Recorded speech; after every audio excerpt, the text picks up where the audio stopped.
그래갖고 이 엄마 아빠가 작년에 날 따라와서 자기 딸이 7월 23일 날 세상을 떠났는데 7월 23일 날 딸을 위해서 샘을 판 거예요. 딸을 위해서. 근데 낮부터 이 샘을 파는데 밤에 이 샘이 터졌는데 그 부부가 자기 딸이 마치 아프리카에서 다시 생명이 샘솟는 것 같은 그런 큰 기쁨을 누렸어요. 그래서 이렇게 우리 LA 교우들이 세 분이 샘을 3개를 파줬어. 샘만 파놓으면 농사를 건기 때도 지을 수 있거든요. 얼마 전에 질환지교를 꿈꾸며라는 글을 쓴 우리 유안진 교수님을 만났는데 본인도 샘을 지금 아프리카에 9개를 팠대요. 아버지 거, 어머니 거, 시아버지 거, 시어머니 거, 이렇게 의미 있는 샘들을 많이 파더라고요. 여러분들도 정말로 이제는 내가 뭔가 세상에 나누고 싶은 분들, 이런 분들은 의미를 두고 지금 샘 파달라고 나한테 연락 오는 데가 너무너무 많아요. 예. 그래서 물론 잠비아뿐만 아니라 인도 뭐 이런 데도 많거든요. 왜냐하면은 웬만하게 나무가 있으면은 한 50m, 100m만 내려가면 물을 끌어올릴 수 있거든요. 그래서 요 아주 본화의 샘이에요. 이게 다 농토예요. 이건 성당이에요. 이 나무들이 10년 정도 자란 거래요. 근데도 이렇게 커요. 자, 요거는 라파엘의 집, 이건 미카엘의 집이에요. 여기가 카와베라는 빈민가인데 25,000명이 살아요. 근데 에이즈 환자가 1,600명이야. 에이즈 환자가. 예. 우리가 여기를 가는 거예요. 매년 여기를 가는데 재작년에 수녀님이 여기 담당하는 마들렌이라는 수녀님이 의사 수녀님인데 수녀님이 나한테 울면서 그러는 거예요. 신부님, 카사리아의 10,000평 일도 중요하지만은 여기 아이들이 걸려서 나오는 애들이 있어요. 왜냐하면은 이게 못 먹으니까 바보들이 많아요. 여러분들 어렸을 때 영양이 부족하면 바보가 돼요. 1996년, 97년에 북한이 대기근이 왔어요. 그때 너무나 많은 애들이 굶어갖고 걔네들이 지금 20살 정도 된 애들인데 그렇게 바보가 많대요. 지금 수업을 못 따라간대. 영양분이 없어갖고. 근데 이제 이렇게 못 먹으니까 이 카와바에 25,000명 중에 여자애들 중에 바보 애들이 있어. 그 바보 애들이 있으면 동네 남자애들이 이놈도 건드리고 저놈도 건드리는 거야. 그러니까 뭐가 걸리냐면 에이즈에 걸리는 거야. 에이즈에 걸리면은 애들이 임신을 할 거 아니에요. 그럼 태어나면 에이즈에 걸려서 태어나는 애들이 있는 거야. 근데 문제는 보통 애들이 태어나면은 할머니, 할아버지가 거두는데 거기도 자기네들이 에이즈 걸리는 걸 굉장히 부끄럽게 생각을 해요. 아예 거두질 않아. 그래서 그런 고아 에이즈 걸린 애들이 25명이 있다는 거야. 수녀님이 눈물을 흘리면서 그 아이들을 위한 집을 줘달라는 거예요. 또 내가 마음이 약하니까 어떻게 해? 또 줘줬죠. 이 1억 5천을 들여서 여기에 내가 아까 지난 강의 때 말씀드렸지만 우리 아버님 돌아가셨을 때 조의금 여기다가 보내갖고 함께 짓는데 함께 했어요. 이거 굉장히 의미가 있잖아요. 그래서 난 이 집을 갈 때마다 참 좋더라고. 시설도 굉장히 좋고 여기는 미카엘의 집이야. 여기에 고아 아이들이 잠비아는 고아가 없어요. 왜 고아가 없느냐면은 그냥 그 집에서 태어나면 할머니, 할아버지든 이모든 삼촌이 다 키워. 그런데 그런 집일수록 참 애들이 힘들게 살아요. 그러니까 얘네들 밥을 못 먹어. 그러니까 여기 한 150명이 와서 밥을 먹고 또 여기서 한 20-30명이 머무르는 미카엘의 집이에요. 그래서 여기서 지금 우리가 이 수녀님이 참 너무너무 예쁘장한 수녀님인데 나무를 그렇게 잘 키워.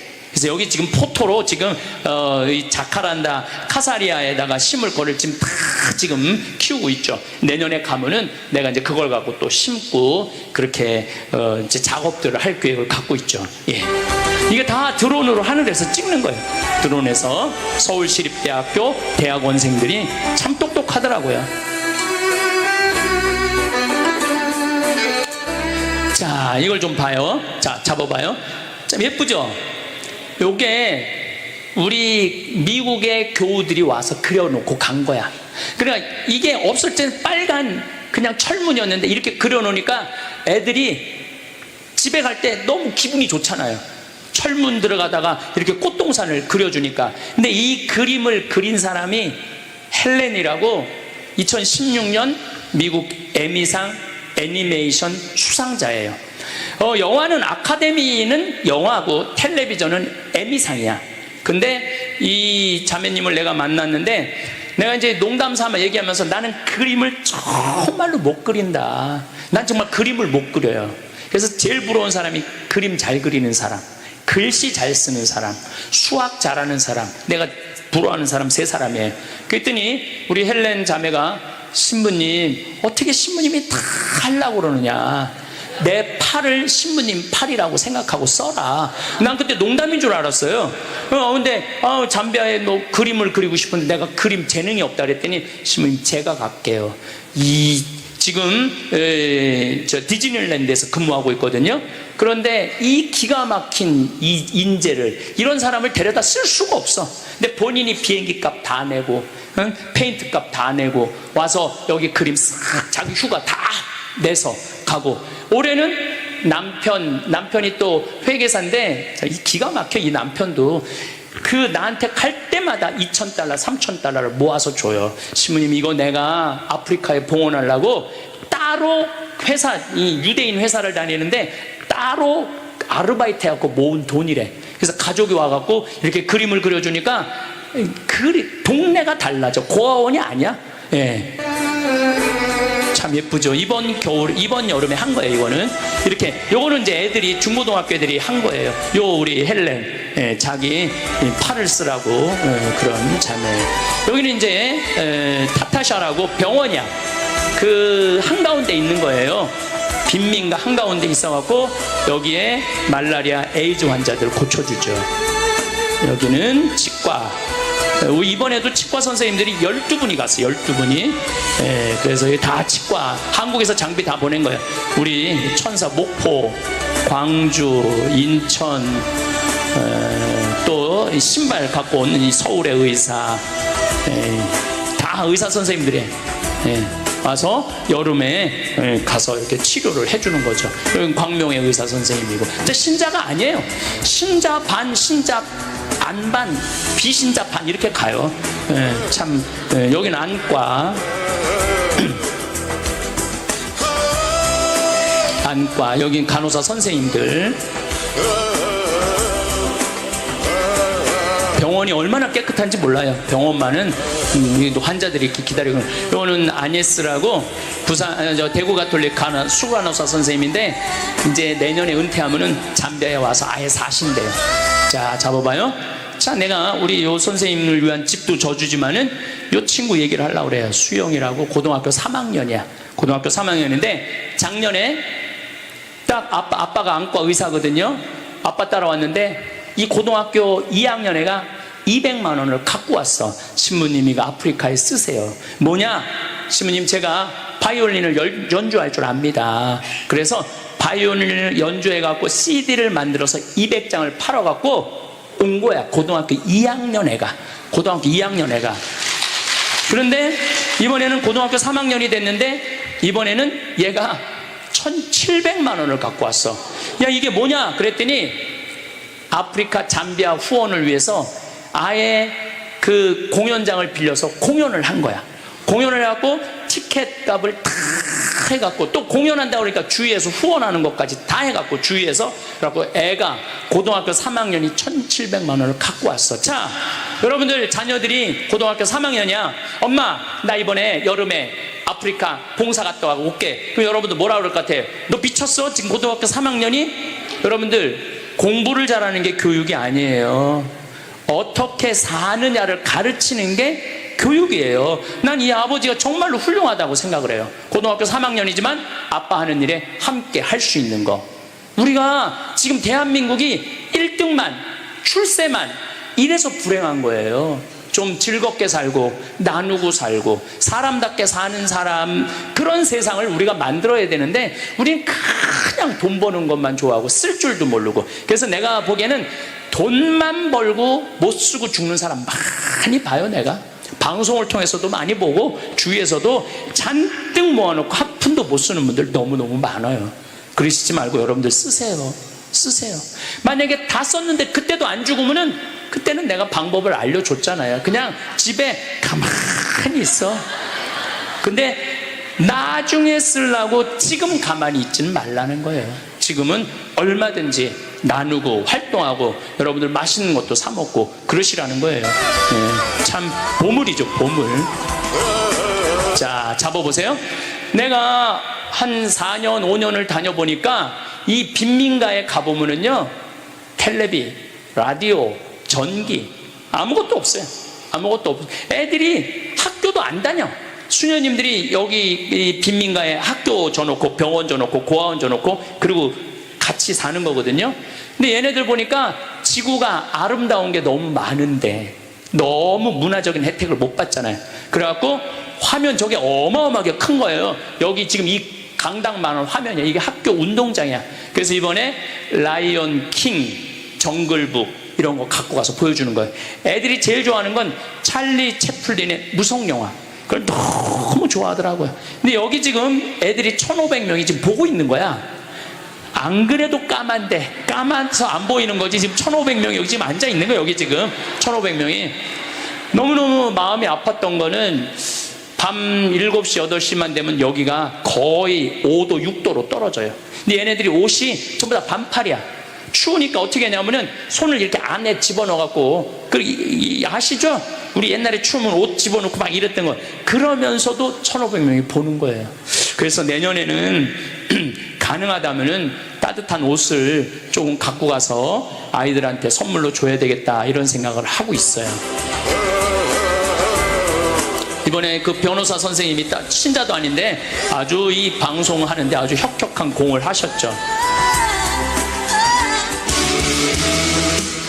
이제 여기 3년 전에 간 거 매년 이렇게 촬영을 하는데 3년 전께 제일 무난해갖고 갖고 온 거예요. 요하네스버그 공항에 우리가 이제 도착한 거예요. 13시간 비행기를 타고 봉사팀들이 다 도착을 했죠. 다 웃죠? 봉사활동의 특징은 뭐냐면 웃는 거예요. 웃는 거. 저렇게 여름인데도 잠바를 두꺼운 걸 입고 가는 거 추우니까. 잠깐 잡아. 요 친구가 참 재미난 친구예요. 공병대 대위로 제대를 한 거야. 근데 이제 제대를 해갖고 막 놀으려고 그러는데 제대하기 전에 엄마가 아프리카 잠비아에 신청을 해놓은 거야. 그래갖고 그냥 제대하자마자 얼떨결에 따라온 대위에 대위. 이번에 아주 집 짓는데 아주 일을 많이 했죠. 예. 수 없는 그런 때가 있다. 이 요하네스버그 공항. 이분은 천주교 신자가 아니에요. 근데 지금 4년째 열심히, 어젯밤에도 의사들 모임을 했는데 새벽 1시에 나한테 전화해갖고 신부님 내년에도 갈게요. 그리고 동영상으로 통화를 했어요. 한국에서 먹을 걸 다 보내요. 한국에서 여기 계신 분들 중에 이런 분들이 있을 거예요. 신부님, 저는 재주가 하나도 없어요. 의술도 없고 할 줄 아는 거 하나도 없어요. 나도 봉사하고 싶은데. 왜 할 줄 아는 게 없어요? 밥 해야지. 밥. 왜냐하면 보통 80에서 100명 정도 가면은 10명은 밥을 해야 돼요. 그래갖고 이분들은 새벽 한 5시쯤 일어나갖고 음식을 다 해요. 그래갖고 7시에 미사 끝나고 이제 8시에 밥 먹고, 의사 선생님들은 병원에 가고 대학생들은 농장에 가고 봉사활동 할 때 또 그 밥 해주고 난 다음에 병원에 쫓아가고 또 밥 해주고 그거 하고 또 저녁에 와서 얼마나 일이 많은지 몰라요. 그리고 여기는 모든 게 다 자라. 오이, 토마토, 무, 배추 다 자라. 그래서 여기 있는 분들 중에 농사 질 줄 아는 분들은 정말로 신바람 나게 할 수 있어요. 아들하고, 대학생 아들하고 같이 온 엄마예요. 이렇게 양배추도 이렇게, 아주 튼실하죠. 무가 이렇게 커요. 깍두기 같은 거 담아 놓으면, 고춧가루는 우리 생태마을에서 보내니까 이렇게 밥을 먹는 거예요. 3년 전에는 닭장을 줘줬어요. 6,000마리 정도 할 수 있는. 겨울에, 그러니까 거기 겨울에 추우니까 대학생들이 가서 농장 목책 쳐주는 일을 했죠. 할 일이 무궁무진해요. 대학생들이 이렇게 다 하는 거예요. 저렇게 목책을. 못질 한 번도 해본 적 없는 아이들이 못질도 얼마나 잘하는지 몰라요. 이 경운기도 한국에서 다 사서 보내는 거예요. 이 경운기도. 네. 모든 기계는 한국에서 다 보내야 돼요. 여기 이제 직원들이에요. 이분들 한 달 월급이 얼마냐면 8만 원이에요. 8만 원. 한 달. 소는 이제 내가 20마리를 사줬는데 지금 100마리가 됐대. 소는. 예, 많이 됐죠. 예.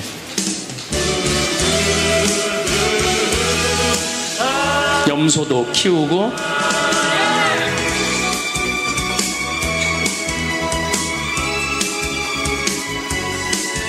아이들이 이제 닭장을 이제 짓는 거예요. 대학생 아이들, 또 그 공병대 대위 출신이 이렇게 해서 닭장을 줘줬죠.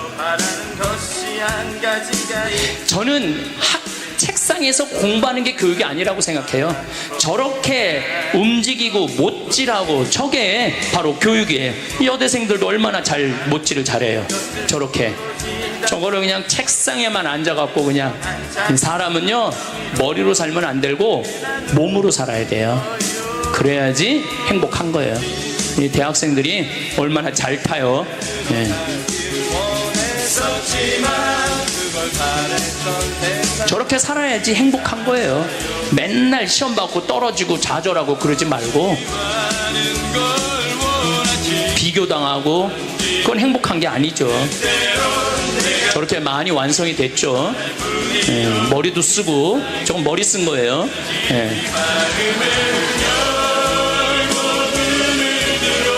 이렇게 해서 닭장이 완성이 된 거예요. 그래갖고 이렇게 닭들이, 그래갖고 한 달에 지금 1,500마리씩 판매를 한다고 그래요. 여기 닭고기 많이 먹거든요, 이 잠비아 사람들이. 그리고 이제 산에 이렇게 나무가 많은 거를 대학생들이 전부 이렇게 잘라서 불을 태워갖고 농장을 만들어 준 거죠.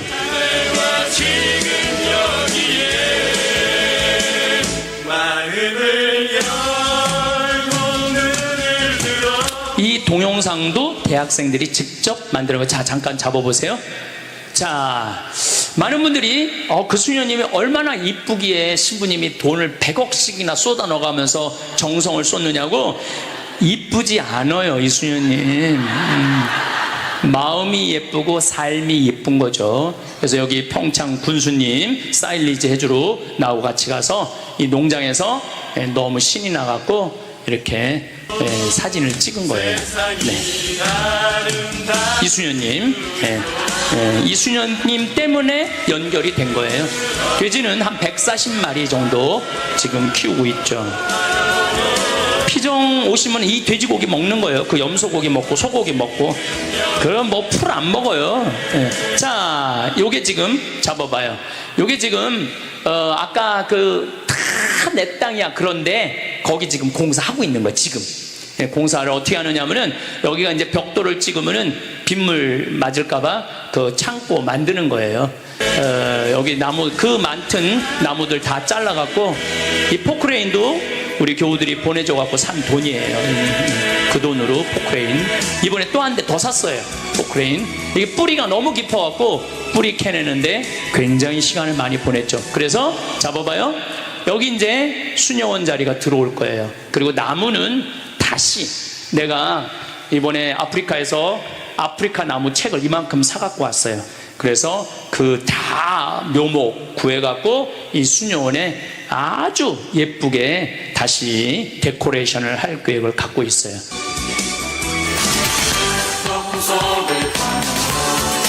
이제 참 잘생기고 예뻐요. 흑인들이 참 예뻐요. 자, 내가 이번에 참 놀랬던 게, 우리 여기 중고등학교 학생들도 많이 따라갔는데 얘네들이 너무너무 생각이 우리하고 달라. 병원에 1,000명 정도 오는데 아침에 얘네들이 밥 먹자마자 병원을 가더라고. 왜 이렇게 병원을 빨리 가냐 그러니까 여기 오는 사람들, 밥 먹는 사람들 없다는 거야. 그래갖고 시장에 가고 샌드위치를 사갖고 얘네들이 계란 후라이를 다 해서 샌드위치를 하나씩 다 만드는 거야. 그래갖고 오는 환자들한테, 애들하고 환자들한테 샌드위치 하나씩 다 가는 길에 먹으라고, 굶지 말라고. 그리고 밤에는 또 뜨개질을 해. 애들 머리에 모자 씌워주려고. 그리고 밤에 그냥 모여갖고 수다 떨면서 새벽 1시까지 뜨개질 하면서 이 추우니까 이 모자를 만들어서 애들 머리에 씌워주더라고요. 네, 잡아봐요.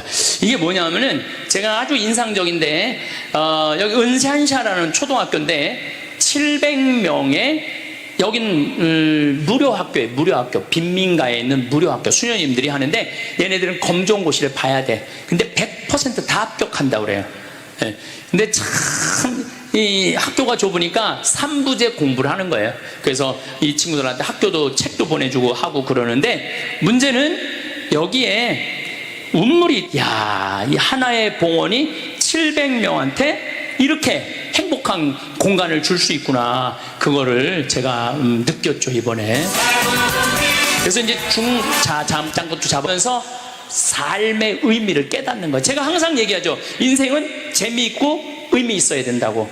저게 얼마나 재미있고 의미 있는 일이에요. 처음에는 의사 선생님들이 신부님 개업이들이 일주일 동안 문 닫고 거의 11일 동안 문 닫고 갔다 오는 거 처음엔 두려워하더라고요. 근데 갔다 와도 안 망하거든. 병원 안 망하거든.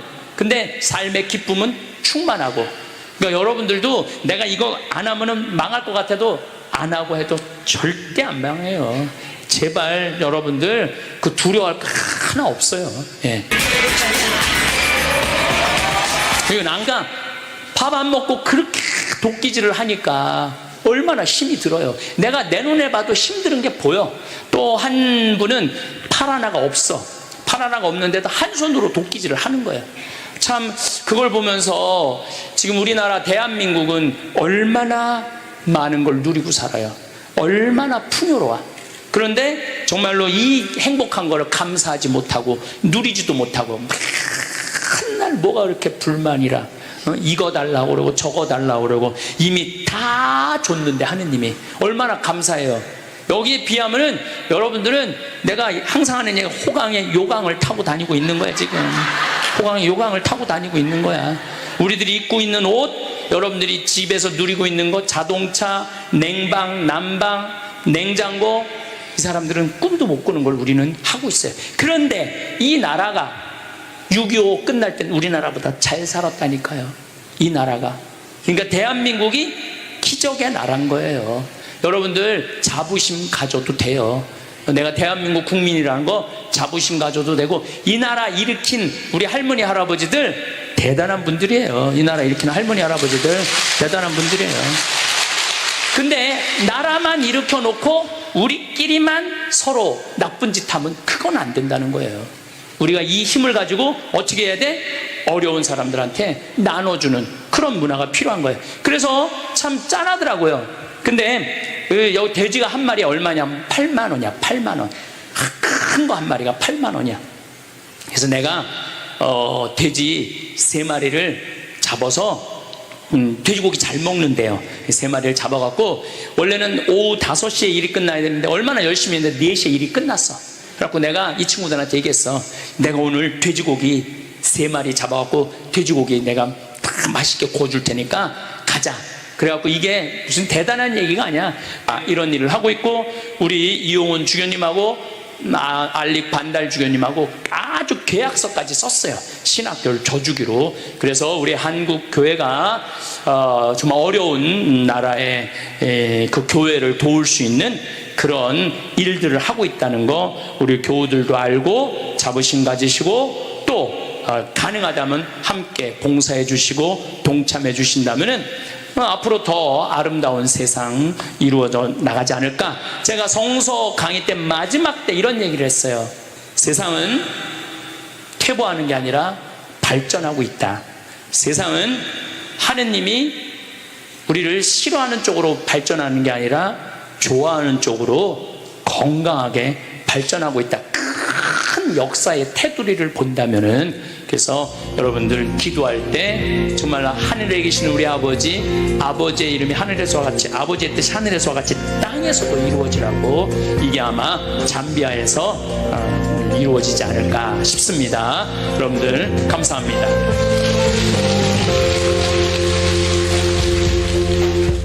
좋은 열매를 맺는 말 씨를 뿌리느냐, 아니면은 상대방 기분 나쁘게 하는 말투를 던지느냐, 이 이야기를 3주에 걸쳐서 이야기를 나누고 있습니다. 우리가 가장 가까이 있는 사람한테 가장 상처 주는 말을 참 많이 하는 것 같아요. 그래서 여러분들 부부끼리 서로 기분 나쁠 때가 있어요. 기분 나쁠 때 있잖아요. 네. 그럴 때 이렇게 뭐 감정적으로 생각하거나 극단적으로 생각할 필요가 없을 것 같아요. 왜 그렇게 생각하실 필요가 없느냐면 지금 종자가 다른 종자가 이상한 행동을 하고 있다, 이렇게 생각하면 좀 마음이 좀 편안해요. 저 사람이 날 미워해서 그러는 게 아니다. 더욱이 여성이라는 이 성은, 제가 남성이기 때문에 그런 걸 많이 느껴요. 여성은 참 신비한 존재. 여자는요, 생리를 하고 난 다음에 1일부터 18일까지 점점 기분이 좋아진대요. 점점 18일에서부터 21일 사이까지는 기분이 최고래요. 최고. 네. 최고인데 21일부터 기분이 나빠지기 시작해. 생리할 때 되면 완전히 그 여자가 아니야. 원래 생각했던 그 여자가 아니야.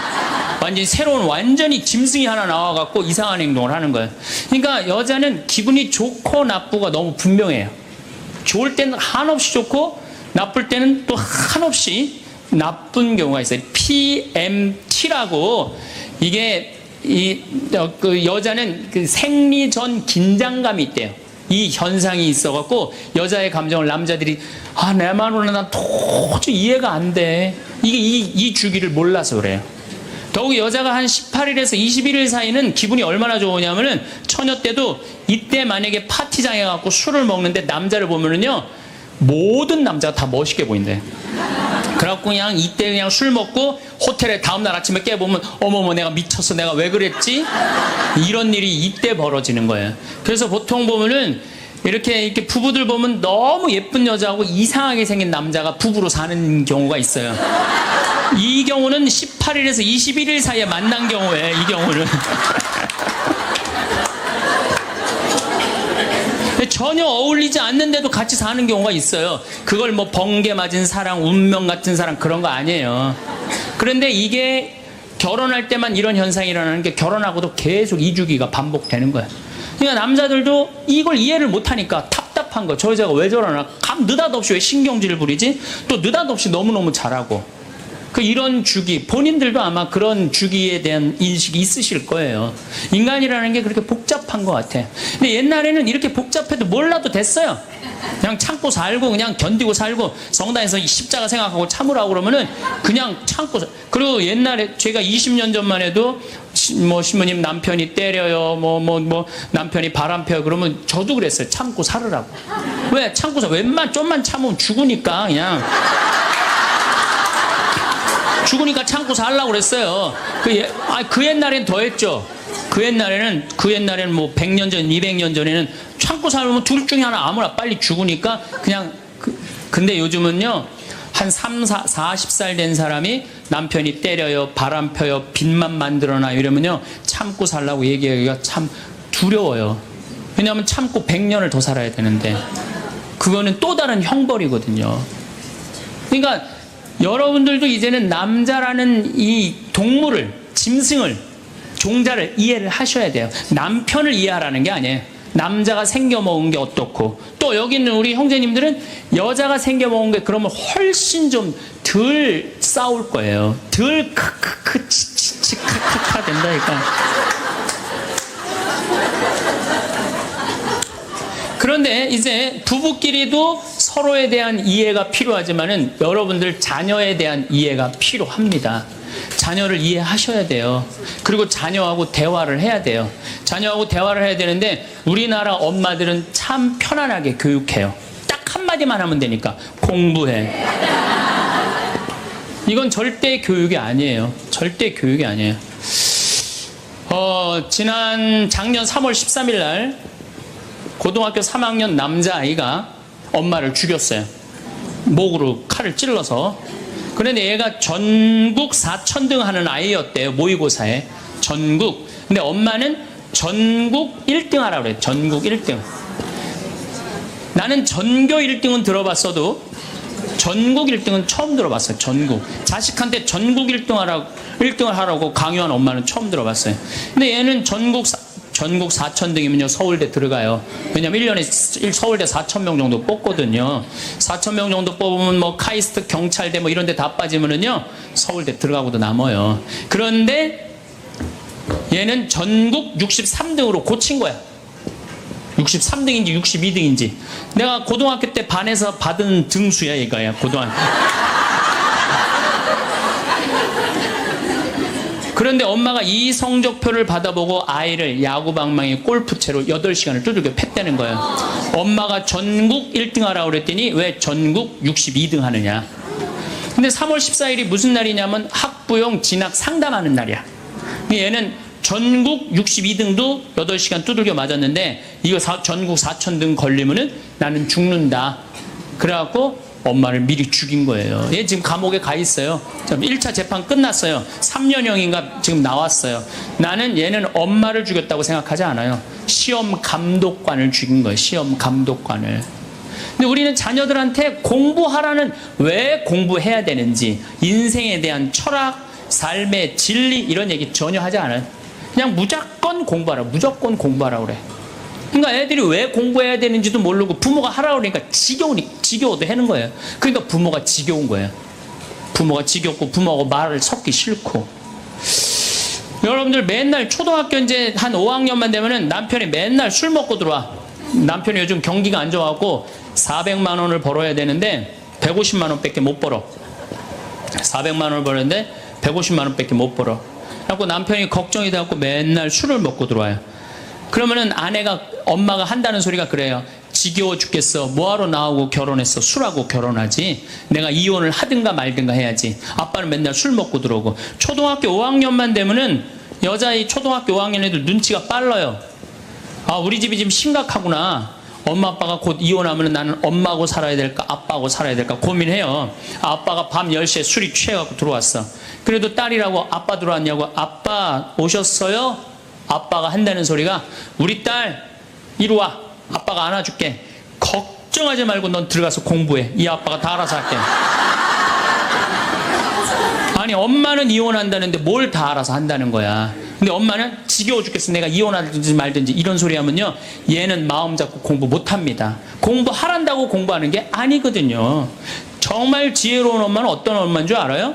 남편 술 취해갖고 들어오면은 방에다 뉘어놓고 근심 어린 얼굴로 쳐다보는 초등학교 5학년 딸아, 아빠가 맨날 술 먹고 들어오니까 걱정되지? 엄마 나 걱정돼. 아빠가 왜 저래 조금? 사실은 아빠가 요즘 경제가 좀 어렵지 않니? 너도 알다시피 지금 유럽의 그리스 사태 터졌잖아. 그리고 이란 핵무기 때문에 지금 석유값이 자꾸 올라가고 있어. 그리고 미국은 리먼 브라더스 경제 위기가 왔잖아. 이렇게 어려운 경제 위기가 와서 아빠가 한 달에 400을 벌어야 되는데 150밖에 못 벌어. 근데 너도 알다시피 우리 핸드폰 내 식구 쓰면은 20만 원이야. 그 다음에 전기세 10만 원이야. 그 다음에 아빠 차 운행하고 우리 버스 타고 전철 타고 다니는 거 30만 원이야. 우리가 라면만 먹고 살아도 60만 원이야. 네 학원비, 동생 학원비 50만 원 들어가. 그러고 난 다음에 우리 아파트 부금 100만 원 들어가. 한 달에 최소한 250은 있어야 되는데 150밖에 6개월 동안 아빠가 지금 이렇게 우리 집이 마이너스야. 그래서 아빠가 저렇게 근심 걱정이 돼서 저렇게 술을 먹고 들어오니 네가 좀 이해를 해줬으면 좋겠다. 이렇게 말하면 얘는 방에 들어가서 고민해요. 우리 집을 위해서 내가 도대체 뭘 해야 될까 고민해요. 그런데 우리는 자녀들한테 이런 얘기 일치하지 않아요. 일치하지 않고 너는 들어가서 뭐 하라고 그래? 공부하라 그래. 그러니까 애들이 공부를 왜 해야 되는지 모르잖아요. 유대인들은요, 초등학교 1학년만 되면은 왜 우리가 이 초막절을 지내야 되는지, 왜 우리가 과월절을 지내야 되는지, 할머니 할아버지는 어떻게 살았고 엄마 아빠는 어떻게 살았고 다 얘기해줘요. 그러니까 우리나라 애들은, 이스라엘 애들은 초등학교 1학년 때부터 철드는 거예요. 우리 역사, 이런 역사 안에서 내가 살아가야 되는구나. 제가 지난 3월 달에, 내가 이제 다음 겨울에, 12월 달에 그 강의를 이제 말씀을 드릴 거예요. 3월 달에 이스라엘에 초청을 받아서 갔다 왔어요. 근데 마침 내가 그 사막 체험을 했는데, 그때 이스라엘의 영재 아이들이 거기 왔었어요. 천재 아이들이죠. 근데 이스라엘은 고등학교 3학년 18살만 되면요, 무조건 군대 가야 돼요. 3년. 남자고 여자고 다 3년. 근데 걔네들이 전부 다 의대 합격한 애, 공군사관학교 합격한 애, 다 그런 애들이야. 그래서 내가 물어봤어요. 니네들은 18살만 되면은 군대를 간다는데 너희들 정말 군대 가고 싶느냐? 내가 물어봤는데 걔네 눈빛이 반짝반짝 거리면서 나는 이 나라를 위해서 가겠다는 거예요. 그리고 그냥 가는 것도 아니고 반드시 가고 난 기쁘게 가겠다는 거예요. 얘네들은 역사, 의식, 가정의식 다 있는 거야. 그러니까 우리나라 애들은 20년 동안 역사 얘기도 안 듣고 사람 살아가는 도리 얘기도 안 듣고 무조건 뭐만 하라고 그래? 공부만 하라고 그래. 제가 얼마 전에 내 친구의 친구가 세상을 떠났어요. 근데 그 세상 떠난 사람 여자예요. 근데 고등학교 2학년 딸이 있고 대학교 1학년 아들이 하나 있는 거야. 그런데 이 엄마가 딸을 깨워야지 딸은 일어나서 학교를 가는 거예요. 근데 10시가 됐는데 엄마가 안 깨운 거야. 엄마가 왜 나를 안 깨웠지? 10시가 됐는데 부엌에 가보니까 심장마비로 죽은 거예요. 심장마비로 죽었는데 아들이 이제 올라왔죠. 지방대학 다니면서. 아들이 올라왔는데 아들이 장례 때 하나 울질 않더래요. 우리 친구가 가서 보니까. 그리고 그냥 슬퍼하질 않더래요. 그런데 장례하는 날 아빠한테 그러더래요. 아빠, 나 내일 MT가 있는데 나 그거 꼭 가고 싶은데 나 어떻게 하면 좋으냐고. 나 내일 MT 가게 해달라고 그러더래요. 철이 안 들은 거죠. 그런데 여러분들, 얘가 철이 왜 없을까요? 누가 이렇게 철없이 키웠을까요? 부모가 철없이 키운 거예요. 뭐 하라고 그런 거야? 공부하라고 그러는 말 외에는 한 얘기가 없는 거예요. 공부하라는 얘기. 우리 집에 이 형제가 4형제. 근데 우리 둘째 형이 머리가 나빠요. IQ가 99에. 난 126인데. 근데 우리 둘째 형이 중학교 1학년 때 어느 날 갑자기 공부를 잘하는 거예요. 반에서 1, 2등을 하는 거예요. 그리고 좋은 고등학교 가고 좋은 대학 나와서 대기업 하고 요즘 아주 그냥 번듯한 회사의 사장이에요. 그래서 내가 3년 전에 형한테 물어봤어요. 형은 IQ가 자기 항상 그러니까 난 99밖에 안 된다고. 형은 IQ가 99밖에 안 되는데 왜 이렇게 공부를 잘하고 사회에서 이렇게 정말로 남들 부러워하는 자리까지 올라갔느냐고. 왜 IQ가 99밖에 안 되는데 왜 갑자기 공부를 잘하느냐고 내가 물어봤어요. 근데 형이 이런 말씀을 저한테 하더라고. 형이 신부님, 내가 중학교 1학년 때 아버지가 간 수술했어요. 큰 간 수술을 했어요. 난 초등학교 4학년 때 기억나요. 아버지 병원에 가면 천도복숭아 따먹었던 거 기억나요. 그리고 아버지가 퇴원을 하고 다음날 허리를 구부리고 출근을 하시더래요. 근데 우리 형이 보니까 어머니가 그랬대. 여보, 며칠 쉬었다가 나가라고. 그렇게 허리를 구부리고 어떻게 출근을 하느냐고. 근데 아버지가 그러더래요. 나는 내 자식 먹여 살리고 공부시키려면 오늘부터 나가야 된다고. 그래 일주일 동안 이 99짜리 IQ가 지켜본 거예요. 일주일 동안 지켜보면서 자기가 그런 생각을 했대요. 내가 저 아버지를 위해서 해야 되는 건 공부다. 그래갖고 이 99 IQ가 코피가 터져가면서 공부를 한 거예요. 근데 그 아들은 내가 봐도 그때부터 효자인데 지금까지도 효자예요. 왜? 부모의 삶에 동참했기 때문에.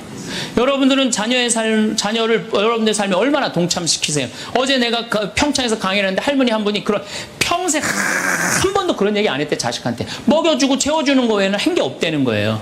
여러분들, 개는요 10마디 알아듣는데요. 기다려, 앉아, 손, 엎드려, 이 정도 알아듣는데요. 그리고 원숭이는 한 30마디 알아듣는데 자기네들끼리도. 사람은 적어도 하루 한 집에서 살면서 10,000마디는 해야 된대요. 근데 우리가 자녀들한테 무슨 얘기해? 일어나, 밥 먹어, 학교 가, 숙제, 공부해, 시험은 10마디 정도밖에 안 한 거야. 20년 동안. 어떤 하느님을 사랑하는 거, 사람을 사랑하는 거, 살아가면서 사람의 도리, 우리 집안의 내력, 그런 얘기 생전 안 하는 거야. 생전. 내가 어떤 고민을 하는지, 내가 어떤 갈등 속에서 사는지, 아빠하고 어떤 추억이 있는지 그런 거 전혀 모르는 거예요. 밥만 먹여주는 그러니까 10마디 이상 안 하는 거예요. 그러니까 내가 자녀를 키우면서 계속 들어가서 공부해 10마디 이상 안 한 이 집은 무슨 집이냐? 개 같은 집이에요. 개 같은 집. 사람 집이 아니에요. 사람 집이 아니에요. 다정한 대화를 할 수가 없는 거야. 그러니까 우리 이 둘째 아들은 정말 그때부터 지금 나이가 50이 넘었는데 아직까지도 효자예요. 그래서 내가 이렇게 나보다 신부가 됐으면 더 잘 살았을 거예요, 둘째 형이. 근데 큰 형은 이제 우리 어머니 아버지가 이제 휴가를 이제 우리 생태마을, 요즘은 이제 거의 못 오시는데 휴가를 오면 이제 누나, 큰아들, 둘째 아들이 돌아가면서 모시고 와요. 근데 이제 큰아들도 자기도 조그만 공장을 하는데 막 이제 바쁘니까 바쁜 와중에 어머니 아버지 모시고 오는 거 아니에요. 오다가 어머니가 아이고 얘야 묵주를 까먹었다 그러면 신경질을 부린대요. 바빠 죽겠는데 어떻게 하라고 그러냐고. 지금 일주일만 손가락으로 하고 오라고 그냥. 그런데요. 근데 둘째 아들은 어머니가 딱 이제 이제 아들 둘째 아들이 태우고 평창에 오다 얘야 묵주를 까먹었다. 그러면 둘째 아들은 그런데 우리 어머니가 저한테 해준 얘기예요. 어머니 걱정하지 마세요. 톨게이트 앞에서도 그런데 어머니 걱정하지 마세요. 차 돌리면 되죠 뭐. 그리고 그 차를 돌려갖고 30분 동안 집에 가서 그 묵주를 찾아서 모셔다 드린다는 거예요. 그러니까 부모가 불편한 게 싫은 거야. 왜? 이 자식은 중학교 1학년 때부터 누구의 삶에 동참한 거야? 부모의 삶에 동참한 거야. 여러분들은 자녀들을 언제부터 삶에 동참시켰어요? 부모가 속이 썩는지 아빠가 힘든지 고통스러운지 그런 건 하나도 얘기 안 하잖아요. 그리고 너는 뭐만 하면 돼? 공부만 하면 되는 거야. 저는 요즘 우리 사회가 지금 굉장히 거칠다 그래요. 왕따, 그 다음에 학원 폭력, 성폭력, 그 굉장히 뭐 아주 충격적인 사건들이 많이 벌어지잖아요. 내가 보기에는 이거는 다 집안에서 교육이 잘못, 말이 안 통해서 그래. 부모가 진리를 애들한테 알려줘야 될 거 아니야, 진리를. 그리고 하느님의 사랑도 알려줘야 되고. 근데 그런 얘기 생전 안 하는 거예요. 저는 요즘 무슨 대책 막 낼 때 정말로 한심해요. 그런 대책으로는 해결이 안 돼요. 저는 중학교 때 성당을 이틀 갔어요. 토요일 날, 일요일 날. 뭐 이틀 간 게 아니라 6일이면 6일 다 갔죠. 7일이면 7일 다 갔어요, 성당. 매일 가서 성당 살았어요. 그 성당 가면은 매일 교리 배우고, 거룩한 거 배우고, 진리 배우고, 사람 사랑하는 거 배우고, 사람 배려하는 거 배우고, 그랬잖아요. 학원이 무슨 학원이야. 토요일 날에는 맨날 친구들하고, 이 순교자 성월에는 유대철, 내가 그때 주인공 됐었어. 유대철.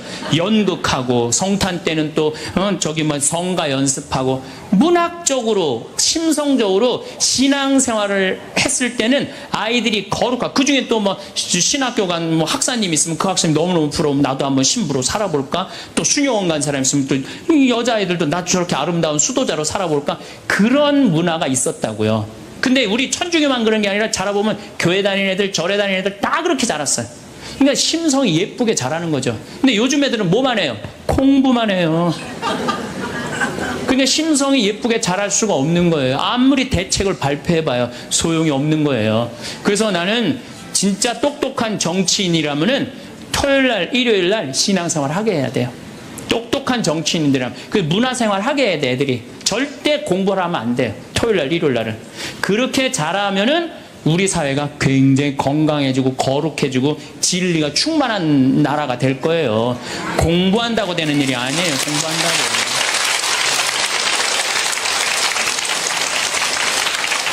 그러니까 자식들하고 대화를 하려고 해도 대화를 해본 적이 있어야지 대화를 할 거 아니야. 공부하라는 말 외에는 해본 적이 없는데. 그래서 엄마 명동에 어때? 좋았어? 좋았어. 어떻게 좋았어? 그냥 좋았어. 넌 들어가서 빨리 공부해. 자, 그렇다면은 내가 어떻게 하면 대화를 잘할 수 있을까? 말을 잘할 수 있을까? 첫 번째, 들어라. 우리가 이게 부족해요. 듣는 게 부족해. 우리나라 사람들이 듣는 게 부족해. 제가 평택에서 본당 신부할 때 교우가 한 5,000명 됐었어요. 본당 신부 혼자 하는데 하루에 고해성사를 200명, 300명이 보는 거예요. 너무너무 힘든 거야. 그러니까 내가 주일날 막 교우들이 1분 이상 고해라 막 신경질이 나는 거야. 그러니까 할머니들이 그냥 신부님 내가 6.25 때 시집 와갖고 그냥 독자 집에 시집을 왔는데 아들을 하나 낳았어요. 아들을 하나 낳았는데 그놈이 독자라고 내가 너무 오냐오냐 해서 키우다 보니까 이놈을 장가를 보냈는데 이놈이 이혼을 해갖고 손자를 나한테 맡겨갖고 내가 지난주에 그 손자 찾으러 다니느냐고 주일미사를 빠졌어요. 아, 주일미사 빠졌는데 왜 6.25 전쟁부터 시작을 해. 내가 그래요. 저 교우들한테 항상 교육할 때 죄는 간단히 죄 진 것만 얘기해라. 과정은 설명하지 말고. 그러니까 참 교우들도 죄 결론만 얘기하는 게 참 답답할 거 아니야. 고해소에서 그 답답한 속을 털어놔야 되는데 신부님은 막 200명, 300명 주름 기다리고 있고. 근데 내가 능평이라는 데 본당 신부를 딱 갔는데 교우가 500명이야. 딱 10분의 1이야. 고해소에 들어가고 성물돌 끝났는데도 들어오는 사람이 아무도 없는 거야. 너무 심심한 거예요. 그래갖고 이제 고해소에 딱 들어오면 너무 반가운 거예요.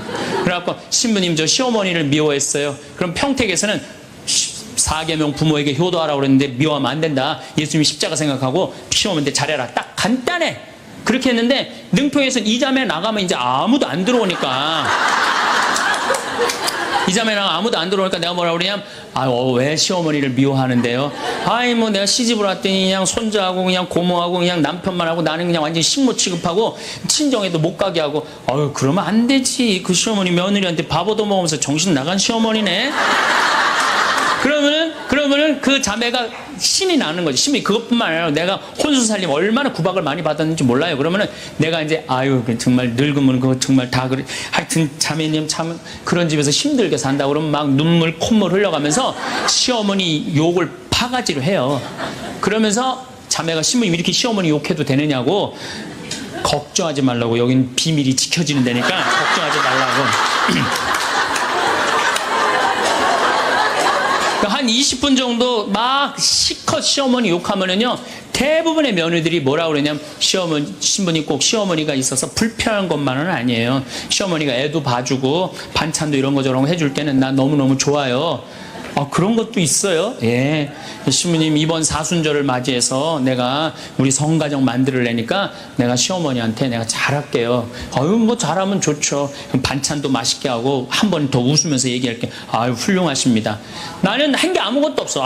그러느냐고. 그러면 자기가 고해하고 자기가 훈화하고 자기가 보속하고 자기 결심까지 다 하기가 나가. 말은요, 들어주기만 하면 돼요. 여러분들 친구들하고 무슨 상담할 때 지적질할 필요 하나 없어요. 나이 50, 60 넘어갖고 너 그러니까 네가 그 꼴로 사는 거야. 그러면 그 자기 속 얘기하는 사람이 너 그러니까 그 꼴로 사는 거야. 그럴 때 맞아. 내가 그래서 내가 이 꼴로 사나 보다. 그럴 것 같아. 기분 나빠할 것 같아요. 당연히 기분 나빠하죠. 당연히. 우리 집에 많은 그 중고등학교 학교 다니기 싫어하는 애들을 데리고 와요. 요즘 내가 바빠서 거의 상담을 못 하는데 데리고 오면은 얘가 학교를 안 간다는 거예요. 중학교 2학년, 3학년 애가 학교를 관두겠다는 거예요. 그러면 내가 많은 경우 상담을 하면은 거의 90%는 그랬던 것 같아요. 너 학교 많이 다니기 싫으니? 네, 다니기 싫어. 그럼 관둬. 뭐 다니기 싫은데. 신부님한테 다니라고 설득하러 데리고 왔는데 신부님이 뭐라 그래? 나는 이제 그렇게 마음 먹고 애가 오는 거예요. 저 엄마가 날 저기까지 데려간 거는 나를 학교를 다시 다니게 설득을 시키려고 저 신부를 만나게 해주는구나. 근데 내가 관둬. 뭐하러 다녀? 내가 엄마한테 자세히 얘기해 줄 테니까 너 관둬. 근데 왜 다니기 싫은데 이거 이유가 뭐야? 그럼 공부도 따라가기 힘들어. 그래, 맞아. 한번 따라지면 그거 못 따라가. 너 있잖아. 너는 머리로 살 놈이 아니라 내가 보기 몸으로 살 놈이다. 너 우리 생태마을에 와갖고 농사나 져라. 그러면 이제 자기 친구 얘기, 부모한테 섭섭한 얘기 다 해요. 그럼 얼마나 힘들었겠니? 그거 다니기, 너 수업 시간에 조는 이유가 있지. 이해를 해야지 알아서 볼 거 아니야. 이해도 안 되는데 눈 뜨고 쳐다보고 있는 거 쉽지 않지. 신부 그거 어떻게 알았냐. 다 내가 옛날에 해봐서 알아. 한 1시간 동안 얘 공감, 동감 해주고 고개만 끄덕여주면요, 얘네들이 거의 끝날 때 뭐라 그러는지 알아요? 신부님 막 그래도 아무리 생각해봐도 중학교는 졸업해야 될 것 같아요. 아니야. 중학교 졸업할 필요 없어. 나중에 네가 철 들으면 졸업해도 돼. 자퇴 그냥 하는. 그래갖고 이 엄마 아빠가 작년에 날 따라와서 자기 딸이 7월 23일 날 세상을 떠났는데 7월 23일 날 딸을 위해서 샘을 판 거예요. 딸을 위해서.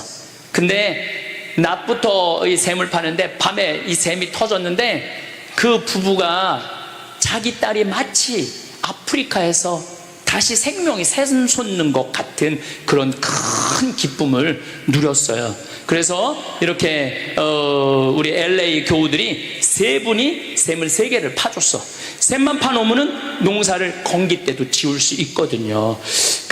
얼마 전에 질환지교를 꿈꾸며라는 글을 쓴 우리 유안진 교수님을 만났는데 본인도 샘을 지금 아프리카에 9개를 팠대요. 아버지 거, 어머니 거, 시아버지 거, 시어머니 거, 이렇게 의미 있는 샘들을 많이 파더라고요. 여러분들도 정말로 이제는 내가 뭔가 세상에 나누고 싶은 분들, 이런 분들은 의미를 두고 지금 샘 파달라고 나한테 연락 오는 데가 너무너무 많아요. 예. 그래서 물론 잠비아뿐만 아니라 인도 뭐 이런 데도 많거든요. 왜냐하면은 웬만하게 나무가 있으면은 50m, 100m만 내려가면 물을 끌어올릴 수 있거든요. 그래서 요 아주 본화의 샘이에요. 이게 다 농토예요. 이건 성당이에요. 이 나무들이 10년 정도 자란 거래요. 근데도 이렇게 커요. 자, 요거는 라파엘의 집, 이건 미카엘의 집이에요. 여기가 카와베라는 빈민가인데 2만 5천 명이 살아요. 근데 에이즈 환자가 1,600명이야. 에이즈 환자가. 예.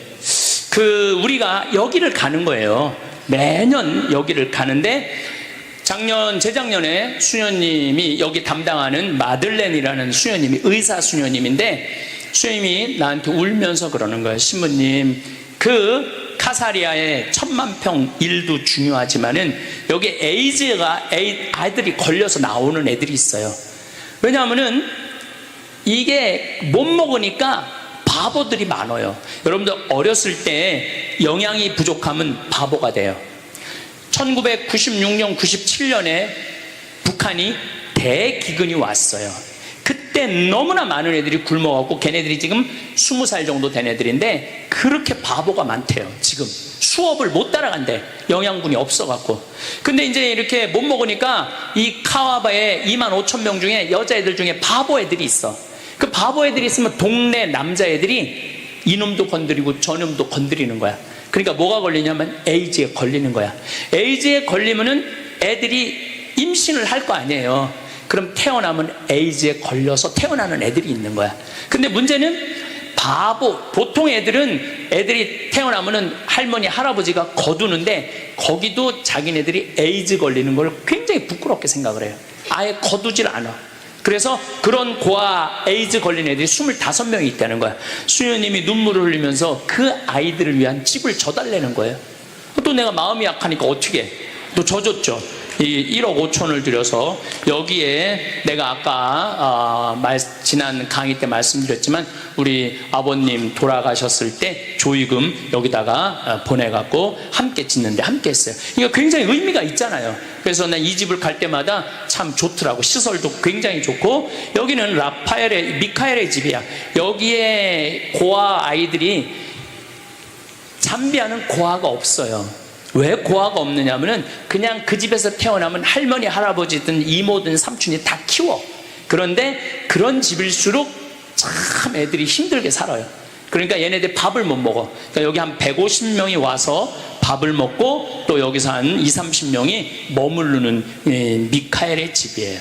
그래서 여기서 지금 우리가 이 수녀님이 참 너무너무 예쁘장한 수녀님인데 나무를 그렇게 잘 키워. 그래서 여기 지금 포토로 지금 이 자카란다 카사리아에다가 심을 거를 지금 키우고 있죠. 내년에 가면은 내가 이제 그걸 갖고 또 심고 그렇게 이제 작업들을 할 계획을 갖고 있죠. 예. 이게 다 드론으로 하늘에서 찍는 거예요. 드론에서 서울시립대학교 대학원생들이 참 똑똑하더라고요. 자, 이걸 좀 봐요. 자, 잡아봐요. 참 예쁘죠? 요게 우리 미국의 교우들이 와서 그려놓고 간 거야. 그러니까 이게 없을 때는 빨간 그냥 철문이었는데 이렇게 그려놓으니까 애들이 집에 갈 때 너무 기분이 좋잖아요. 철문 들어가다가 이렇게 꽃동산을 그려주니까. 근데 이 그림을 그린 사람이 헬렌이라고 2016년 미국 에미상 애니메이션 수상자예요. 영화는 아카데미는 영화고 텔레비전은 에미상이야. 근데 이 자매님을 내가 만났는데 내가 이제 농담 삼아 얘기하면서 나는 그림을 정말로 못 그린다. 난 정말 그림을 못 그려요. 그래서 제일 부러운 사람이 그림 잘 그리는 사람, 글씨 잘 쓰는 사람, 수학 잘하는 사람, 내가 부러워하는 사람 3사람이에요. 그랬더니 우리 헬렌 자매가 신부님, 어떻게 신부님이 다 하려고 그러느냐. 내 팔을 신부님 팔이라고 생각하고 써라. 난 그때 농담인 줄 알았어요. 근데 잠비아에 너 그림을 그리고 싶은데 내가 그림 재능이 없다 그랬더니 신부님 제가 갈게요.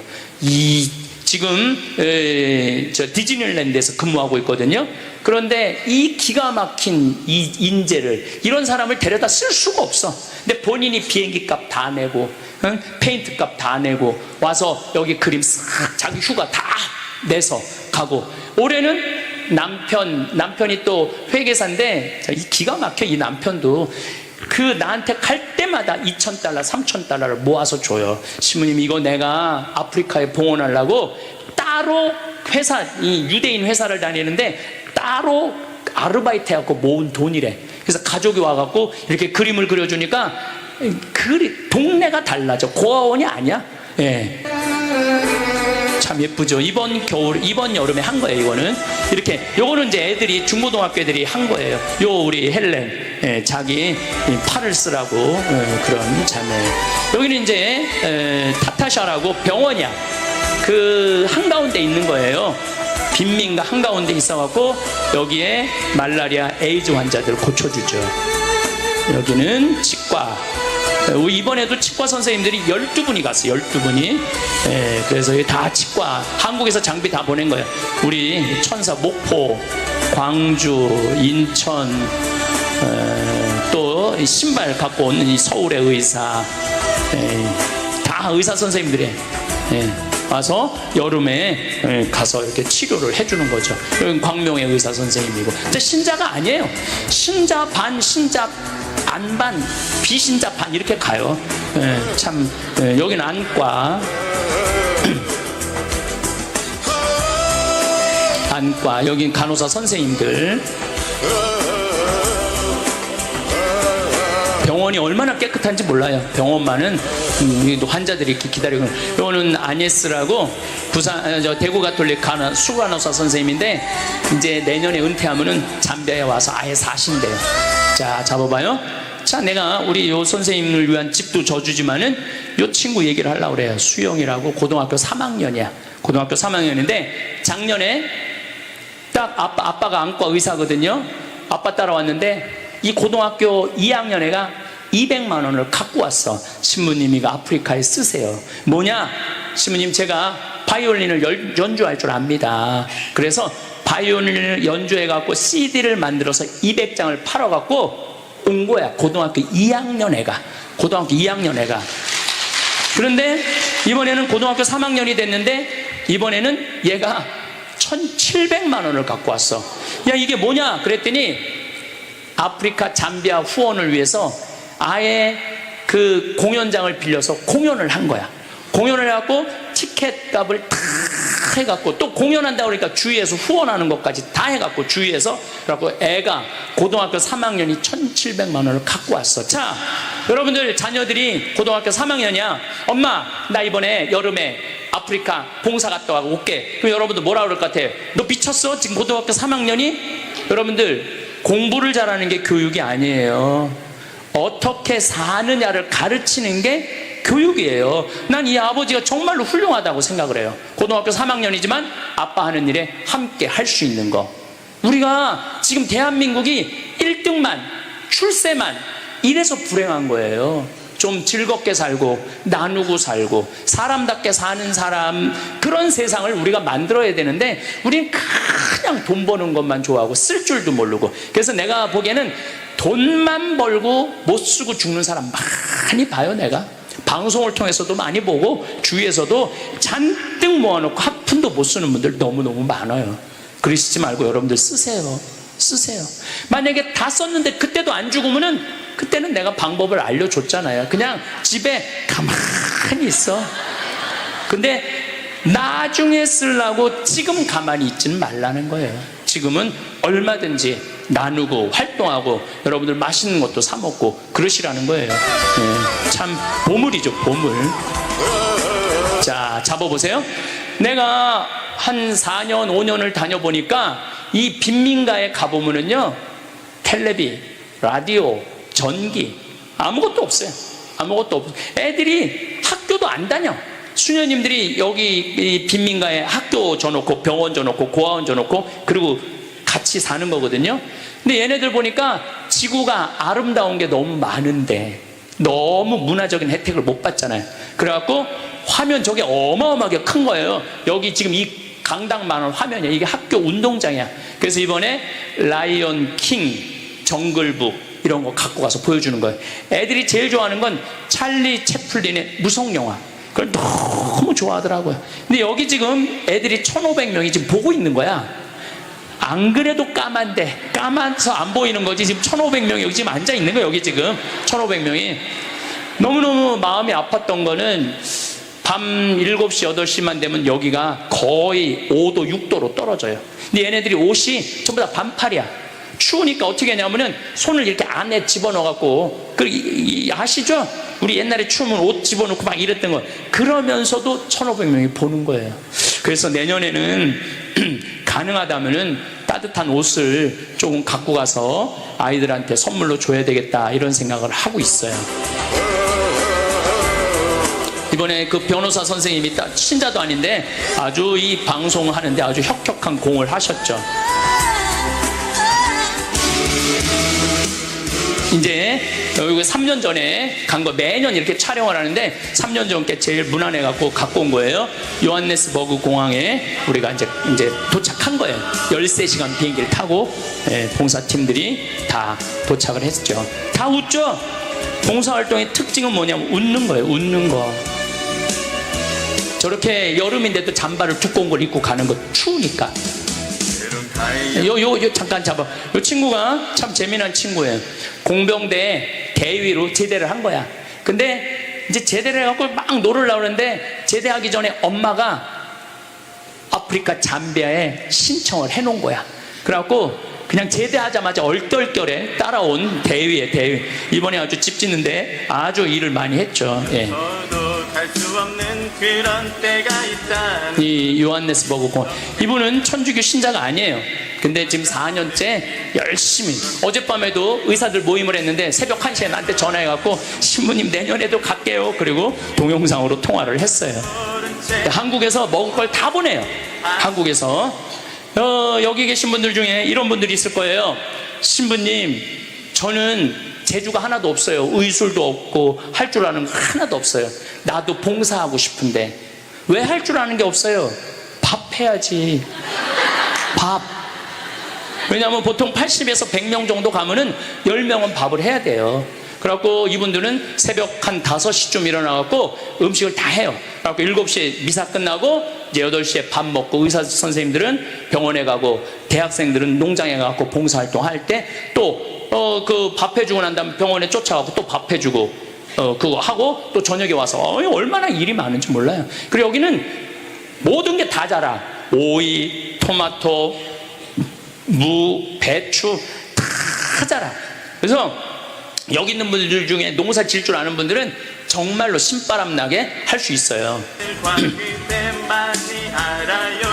아들하고, 대학생 아들하고 같이 온 엄마예요.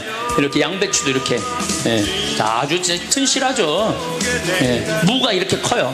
깍두기 같은 거 담아놓으면, 고춧가루는 우리 생태마을에서 보내니까 이렇게 밥을 먹는 거예요.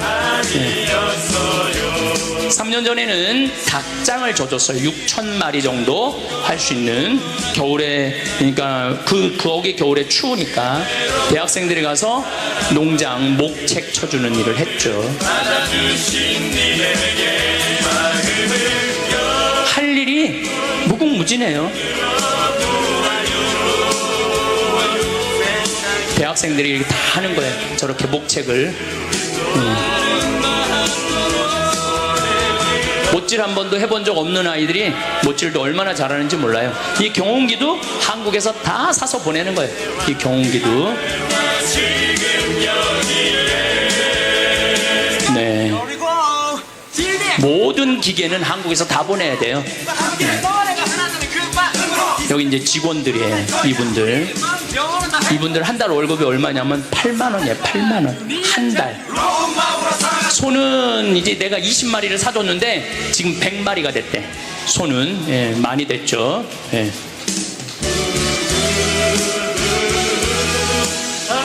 염소도 키우고.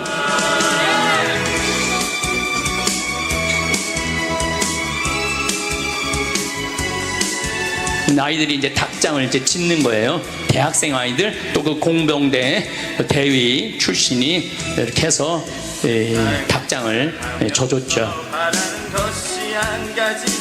저는 책상에서 공부하는 게 교육이 아니라고 생각해요. 저렇게 움직이고 못질하고, 저게 바로 교육이에요. 이 여대생들도 얼마나 잘 못질을 잘해요. 저렇게. 저거를 그냥 책상에만 앉아갖고, 그냥. 사람은요, 머리로 살면 안 되고 몸으로 살아야 돼요. 그래야지 행복한 거예요. 이 대학생들이 얼마나 잘 타요. 예. 저렇게 살아야지 행복한 거예요. 맨날 시험 받고 떨어지고 좌절하고 그러지 말고 비교당하고 그건 행복한 게 아니죠. 저렇게 많이 완성이 됐죠. 예, 머리도 쓰고 조금 머리 쓴 거예요. 예.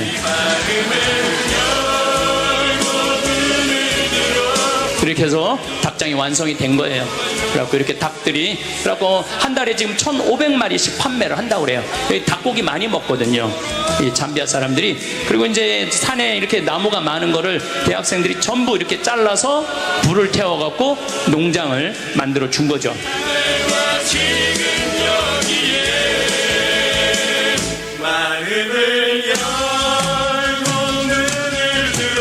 이 동영상도 대학생들이 직접 만드는 거. 자, 잠깐 잡아보세요. 자, 많은 분들이 그 수녀님이 얼마나 이쁘기에 신부님이 돈을 100억씩이나 쏟아 넣어가면서 정성을 쏟느냐고. 이쁘지 않아요, 이 수녀님. 마음이 예쁘고 삶이 예쁜 거죠. 그래서 여기 평창 군수님 사일리지 해주러 나하고 같이 가서 이 농장에서 너무 신이 나갖고 이렇게 사진을 찍은 거예요. 네. 이수녀님, 이수녀님 때문에 연결이 된 거예요. 돼지는 한 140마리 정도 지금 키우고 있죠. 피정 오시면 이 돼지고기 먹는 거예요. 그 염소고기 먹고 소고기 먹고. 그럼 뭐 풀 안 먹어요. 자, 요게 지금 잡아봐요. 요게 지금 아까 그 다 내 땅이야. 그런데 거기 지금 공사하고 있는 거야, 지금. 공사를 어떻게 하느냐면은 여기가 이제 벽돌을 찍으면은 빗물 맞을까봐 그 창고 만드는 거예요. 여기 나무, 그 많던 나무들 다 잘라갖고 이 포크레인도 우리 교우들이 보내줘갖고 산 돈이에요. 그 돈으로 포크레인. 이번에 또 한 대 더 샀어요, 포크레인. 이게 뿌리가 너무 깊어갖고 뿌리 캐내는데 굉장히 시간을 많이 보냈죠. 그래서 잡아봐요. 여기 이제 수녀원 자리가 들어올 거예요. 그리고 나무는 다시 내가 이번에 아프리카에서 아프리카 나무 책을 이만큼 사갖고 왔어요. 그래서 그 다 묘목 구해갖고 이 수녀원에 아주 예쁘게 다시 데코레이션을 할 계획을 갖고 있어요.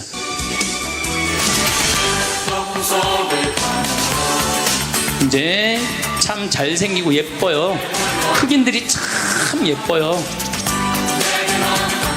자, 내가 이번에 참 놀랬던 게 우리 여기 중고등학교 학생들도 많이 따라갔는데 얘네들이 너무너무 생각이 우리하고 달라. 병원에 1,000명 정도 오는데 아침에 얘네들이 밥 먹자마자 병원을 가더라고. 왜 이렇게 병원을 빨리 가냐 그러니까 여기 오는 사람들 밥 먹는 사람들 없다는 거야. 그래갖고 시장에 가고 샌드위치를 사갖고 얘네들이 계란 후라이를 다 해서 샌드위치를 하나씩 다 만드는 거야. 그래갖고 오는 환자들한테, 애들하고 환자들한테 샌드위치 하나씩 다 가는 길에 먹으라고, 굶지 말라고. 그리고 밤에는 또 뜨개질을 해. 애들 머리에 모자 씌워주려고. 그래갖고 밤에 그냥 모여갖고 수다 떨면서 새벽 1시까지 뜨개질 하면서 이 추우니까 이 모자를 만들어서 애들 머리에 씌워주더라고요. 네, 잡아봐요. 이게 뭐냐면은 제가 아주 인상적인데 여기 은산샤라는 초등학교인데 700명의 여긴 무료 학교예요. 무료 학교. 빈민가에 있는 무료 학교. 수녀님들이 하는데 얘네들은 검정고시를 봐야 돼. 근데 100% 다 합격한다고 그래요. 네.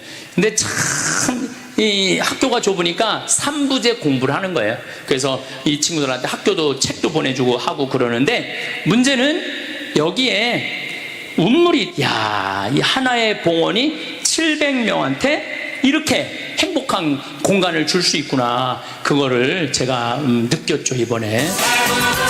그래서 이제 중자장것도 잡으면서 삶의 의미를 깨닫는 거예요. 제가 항상 얘기하죠. 인생은 재미있고 의미 있어야 된다고. 저게 얼마나 재미있고 의미 있는 일이에요. 처음에는 의사 선생님들이 신부님 개업이들이 일주일 동안 문 닫고 거의 11일 동안 문 닫고 갔다 오는 거 처음엔 두려워하더라고요.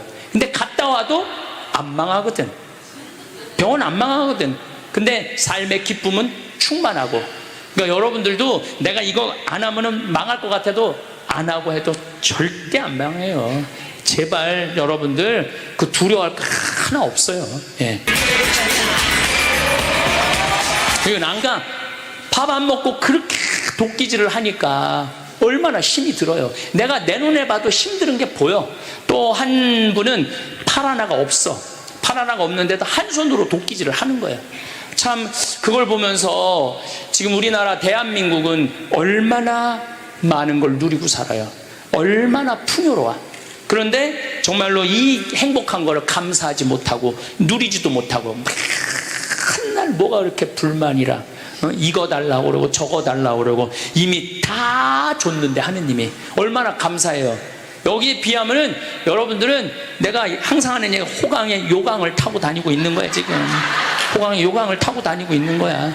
우리들이 입고 있는 옷, 여러분들이 집에서 누리고 있는 것, 자동차, 냉방, 난방, 냉장고, 이 사람들은 꿈도 못 꾸는 걸 우리는 하고 있어요. 그런데 이 나라가 6.25 끝날 때 우리나라보다 잘 살았다니까요. 이 나라가. 그러니까 대한민국이 기적의 나라인 거예요. 여러분들 자부심 가져도 돼요. 내가 대한민국 국민이라는 거 자부심 가져도 되고, 이 나라 일으킨 우리 할머니 할아버지들 대단한 분들이에요. 이 나라 일으킨 할머니 할아버지들 대단한 분들이에요. 근데 나라만 일으켜 놓고 우리끼리만 서로 나쁜 짓 하면 그건 안 된다는 거예요. 우리가 이 힘을 가지고 어떻게 해야 돼? 어려운 사람들한테 나눠주는 그런 문화가 필요한 거예요. 그래서 참 짠하더라고요. 근데 여기 돼지가 한 마리에 얼마냐면 8만 원이야. 8만 원. 큰 거 한 마리가 8만 원이야. 그래서 내가 돼지 3마리를 잡아서 돼지고기 잘 먹는데요. 3마리를 잡아갖고 원래는 오후 5시에 일이 끝나야 되는데 얼마나 열심히 했는데 4시에 일이 끝났어. 그래갖고 내가 이 친구들한테 얘기했어. 내가 오늘 돼지고기 3마리 잡아갖고 돼지고기 내가 다 맛있게 구워줄 테니까 가자. 그래갖고 이게 무슨 대단한 얘기가 아니야. 이런 일을 하고 있고, 우리 이용훈 주교님하고 알릭 반달 주교님하고 아주 계약서까지 썼어요. 신학교를 줘주기로. 그래서 우리 한국 교회가 정말 어려운 나라의 그 교회를 도울 수 있는 그런 일들을 하고 있다는 거 우리 교우들도 알고 자부심 가지시고, 또 가능하다면 함께 봉사해 주시고 동참해 주신다면은 앞으로 더 아름다운 세상 이루어져 나가지 않을까. 제가 성서 강의 때 마지막 때 이런 얘기를 했어요. 세상은 퇴보하는 게 아니라 발전하고 있다.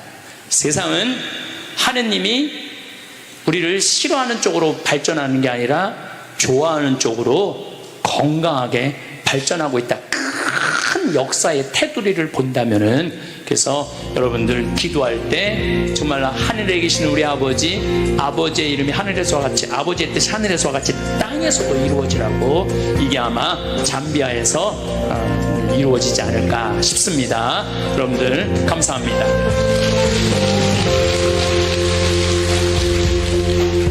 좋은 열매를 맺는 말 씨를 뿌리느냐, 아니면은 상대방 기분 나쁘게 하는 말투를 던지느냐, 이 이야기를 3주에 걸쳐서 이야기를 나누고 있습니다.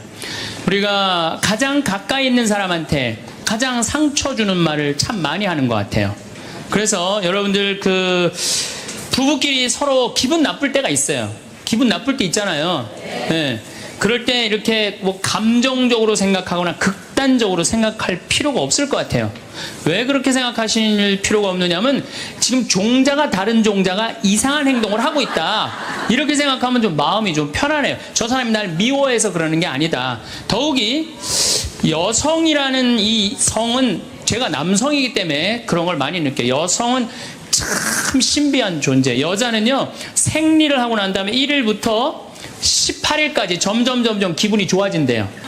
점점 18일서부터 21일 사이까지는 기분이 최고래. 최고. 네. 최고인데 21일부터 기분이 나빠지기 시작해.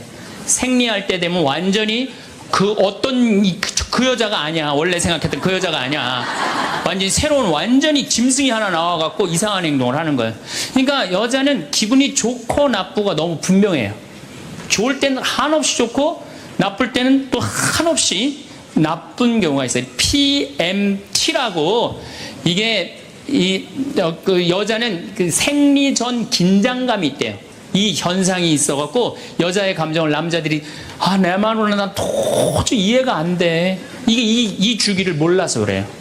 더욱이 여자가 한 18일에서 21일 사이는 기분이 얼마나 좋으냐면은 처녀 때도 이때 만약에 파티장에 가고 술을 먹는데 남자를 보면은요 모든 남자가 다 멋있게 보인대.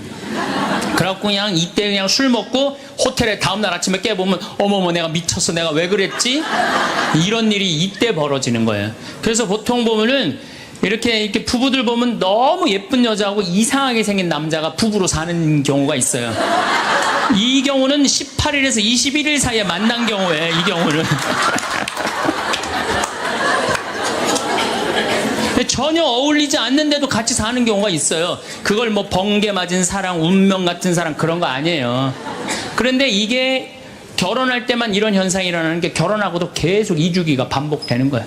그러니까 남자들도 이걸 이해를 못하니까 답답한 거. 저 여자가 왜 저러나? 느닷없이 왜 신경질을 부리지? 또 느닷없이 너무너무 잘하고.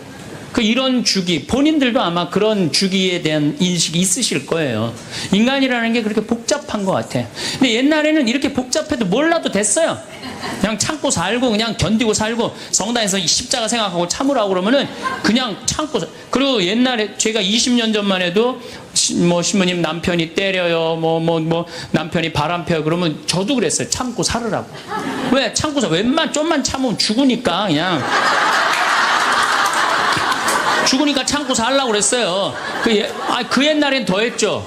그 옛날에는 100년 전, 200년 전에는 참고 살면 둘 중에 하나 아무나 빨리 죽으니까 그냥 근데 요즘은요.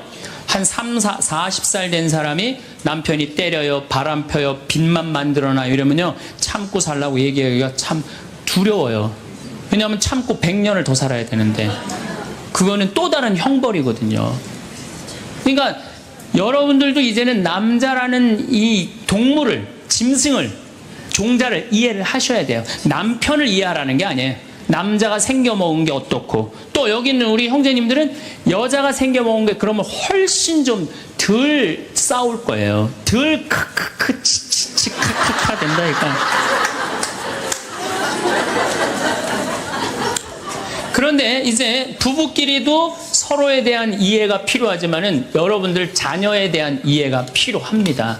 자녀를 이해하셔야 돼요. 그리고 자녀하고 대화를 해야 돼요. 자녀하고 대화를 해야 되는데 우리나라 엄마들은 참 편안하게 교육해요. 딱 한마디만 하면 되니까 공부해. 이건 절대 교육이 아니에요. 절대 교육이 아니에요. 작년 3월 13일 날 고등학교 3학년 남자아이가 엄마를 죽였어요.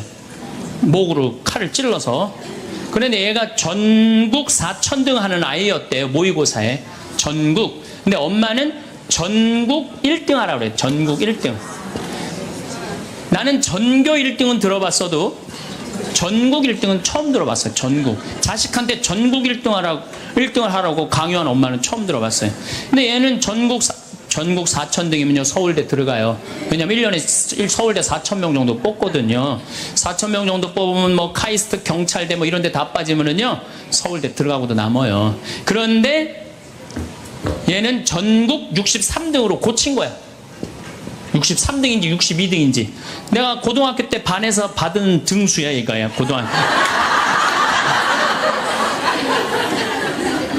그런데 엄마가 이 성적표를 받아보고 아이를 야구방망이 골프채로 8시간을 두들겨 팼다는 거예요. 엄마가 전국 1등 하라고 그랬더니 왜 전국 62등 하느냐. 근데 3월 14일이 무슨 날이냐면 학부용 진학 상담하는 날이야. 얘는 전국 62등도 8시간 두들겨 맞았는데 이거 전국 4천등 걸리면은 나는 죽는다. 그래갖고 엄마를 미리 죽인 거예요. 얘 지금 감옥에 가 있어요. 1차 재판 끝났어요. 3년형인가 지금 나왔어요. 나는 얘는 엄마를 죽였다고 생각하지 않아요. 시험 감독관을 죽인 거예요. 시험 감독관을. 근데 우리는 자녀들한테 공부하라는, 왜 공부해야 되는지, 인생에 대한 철학, 삶의 진리 이런 얘기 전혀 하지 않아요. 그냥 무조건 공부하라. 무조건 공부하라고 그래. 그러니까 애들이 왜 공부해야 되는지도 모르고 부모가 하라고 그러니까 지겨워도 하는 거예요. 그러니까 부모가 지겨운 거예요. 부모가 지겹고 부모하고 말을 섞기 싫고. 여러분들 맨날 초등학교 이제 한 5학년만 되면은 남편이 맨날 술 먹고 들어와. 남편이 요즘 경기가 안 좋아갖고 400만 원을 벌어야 되는데 150만 원밖에 못 벌어. 400만 원을 벌었는데 150만 원밖에 못 벌어. 그래갖고 남편이 걱정이 돼갖고 맨날 술을 먹고 들어와요. 그러면은 엄마가 한다는 소리가 그래요. 지겨워 죽겠어. 뭐하러 나하고 결혼했어. 술하고 결혼하지. 내가 이혼을 하든가 말든가 해야지. 아빠는 맨날 술 먹고 들어오고. 초등학교 5학년만 되면은 여자의 초등학교 5학년 애들 눈치가 빨라요. 아, 우리 집이 지금 심각하구나. 엄마 아빠가 곧 이혼하면 나는 엄마하고 살아야 될까 아빠하고 살아야 될까 고민해요. 아빠가 밤 10시에 술이 취해갖고 들어왔어. 그래도 딸이라고 아빠 들어왔냐고. 아빠 오셨어요? 아빠가 한다는 소리가 우리 딸 이리 와. 아빠가 안아줄게. 걱정하지 말고 넌 들어가서 공부해. 이 아빠가 다 알아서 할게. 아니, 엄마는 이혼한다는데 뭘 다 알아서 한다는 거야. 근데 엄마는 지겨워 죽겠어. 내가 이혼하든지 말든지 이런 소리 하면요, 얘는 마음 잡고 공부 못합니다. 공부하란다고 공부하는 게 아니거든요. 정말 지혜로운 엄마는 어떤 엄마인 줄 알아요? 남편 술 취해갖고 들어오면은 방에다 뉘어놓고 근심 어린 얼굴로 쳐다보는 초등학교 5학년 딸아, 아빠가 맨날 술 먹고 들어오니까 걱정되지? 엄마 나 걱정돼. 아빠가 왜 저래 조금? 사실은 아빠가 요즘 경제가 좀 어렵지 않니? 너도 알다시피 지금 유럽에 그리스 사태 터졌잖아. 그리고 이란 핵무기 때문에 지금 석유값이 자꾸 올라가고 있어. 그리고 미국은 리먼 브라더스 경제 위기가 왔잖아. 이렇게 어려운 경제 위기가 와서 아빠가 한 달에 400을 벌어야 되는데 150밖에 못 벌어. 근데 너도 알다시피 우리 핸드폰 네 식구 쓰면은 20만 원이야. 그 다음에 전기세 10만 원이야.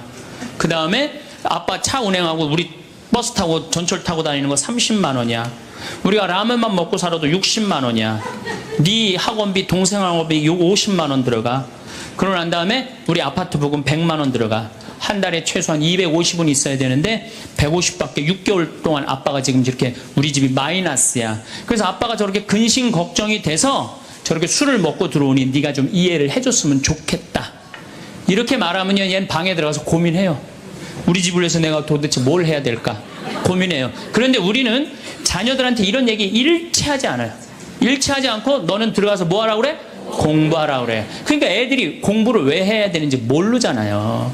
유대인들은요, 초등학교 1학년만 되면은 왜 우리가 이 초막절을 지내야 되는지, 왜 우리가 과월절을 지내야 되는지, 할머니 할아버지는 어떻게 살았고 엄마 아빠는 어떻게 살았고 다 얘기해줘요.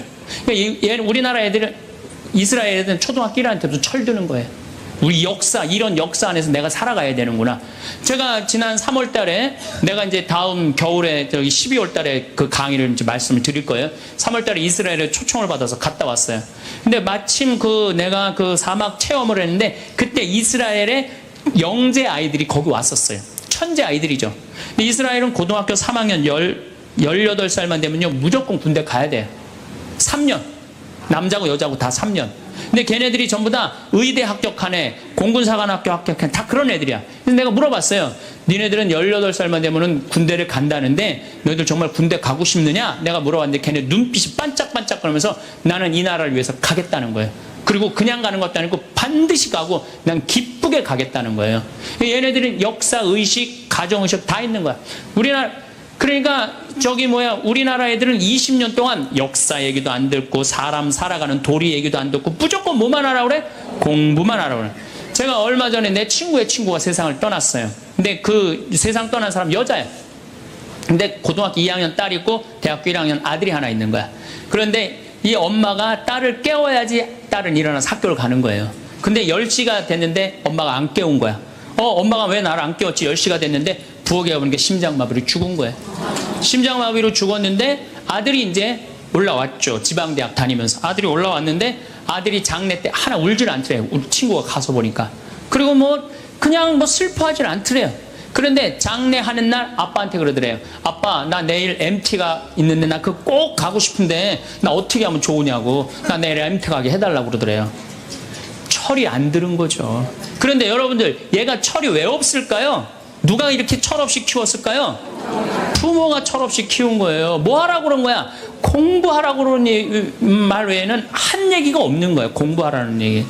우리 집에 형제가 4형제. 근데 우리 둘째 형이 머리가 나빠요. IQ가 99에. 난 126인데. 근데 우리 둘째 형이 중학교 1학년 때 어느 날 갑자기 공부를 잘하는 거예요. 반에서 1, 2등을 하는 거예요. 그리고 좋은 고등학교 가고 좋은 대학 나와서 뭐 대기업 하고 요즘 아주 그냥 번듯한 회사의 사장이에요. 그래서 내가 3년 전에 형한테 물어봤어요. 형은 IQ가 자기 항상 그러니까 난 99밖에 안 된다고. 형은 IQ가 99밖에 안 되는데 왜 이렇게 공부를 잘하고 사회에서 이렇게 정말로 남들 부러워하는 자리까지 올라갔느냐고. 왜 IQ가 99밖에 안 되는데 왜 갑자기 공부를 잘하느냐고 내가 물어봤어요. 근데 형이 이런 말씀을 저한테 하더라고. 형이 신부님, 내가 중학교 1학년 때 아버지가 간 수술했어요. 큰 간 수술을 했어요. 난 초등학교 4학년 때 기억나요. 아버지 병원에 가면 천도복숭아 따먹었던 거 기억나요. 그리고 아버지가 퇴원을 하고 다음날 허리를 구부리고 출근을 하시더래요. 근데 우리 형이 보니까 어머니가 그랬대요. 여보, 며칠 쉬었다가 나가라고. 그렇게 허리를 구부리고 어떻게 출근을 하느냐고. 근데 아버지가 그러더래요. 나는 내 자식 먹여 살리고 공부시키려면 오늘부터 나가야 된다고. 그래 일주일 동안 이 99짜리 IQ가 지켜본 거예요. 일주일 동안 지켜보면서 자기가 그런 생각을 했대요. 내가 저 아버지를 위해서 해야 되는 건 공부다. 그래갖고 이 99 IQ가 코피가 터져가면서 공부를 한 거예요. 근데 그 아들은 내가 봐도 그때부터 효자인데 지금까지도 효자예요. 왜? 부모의 삶에 동참했기 때문에.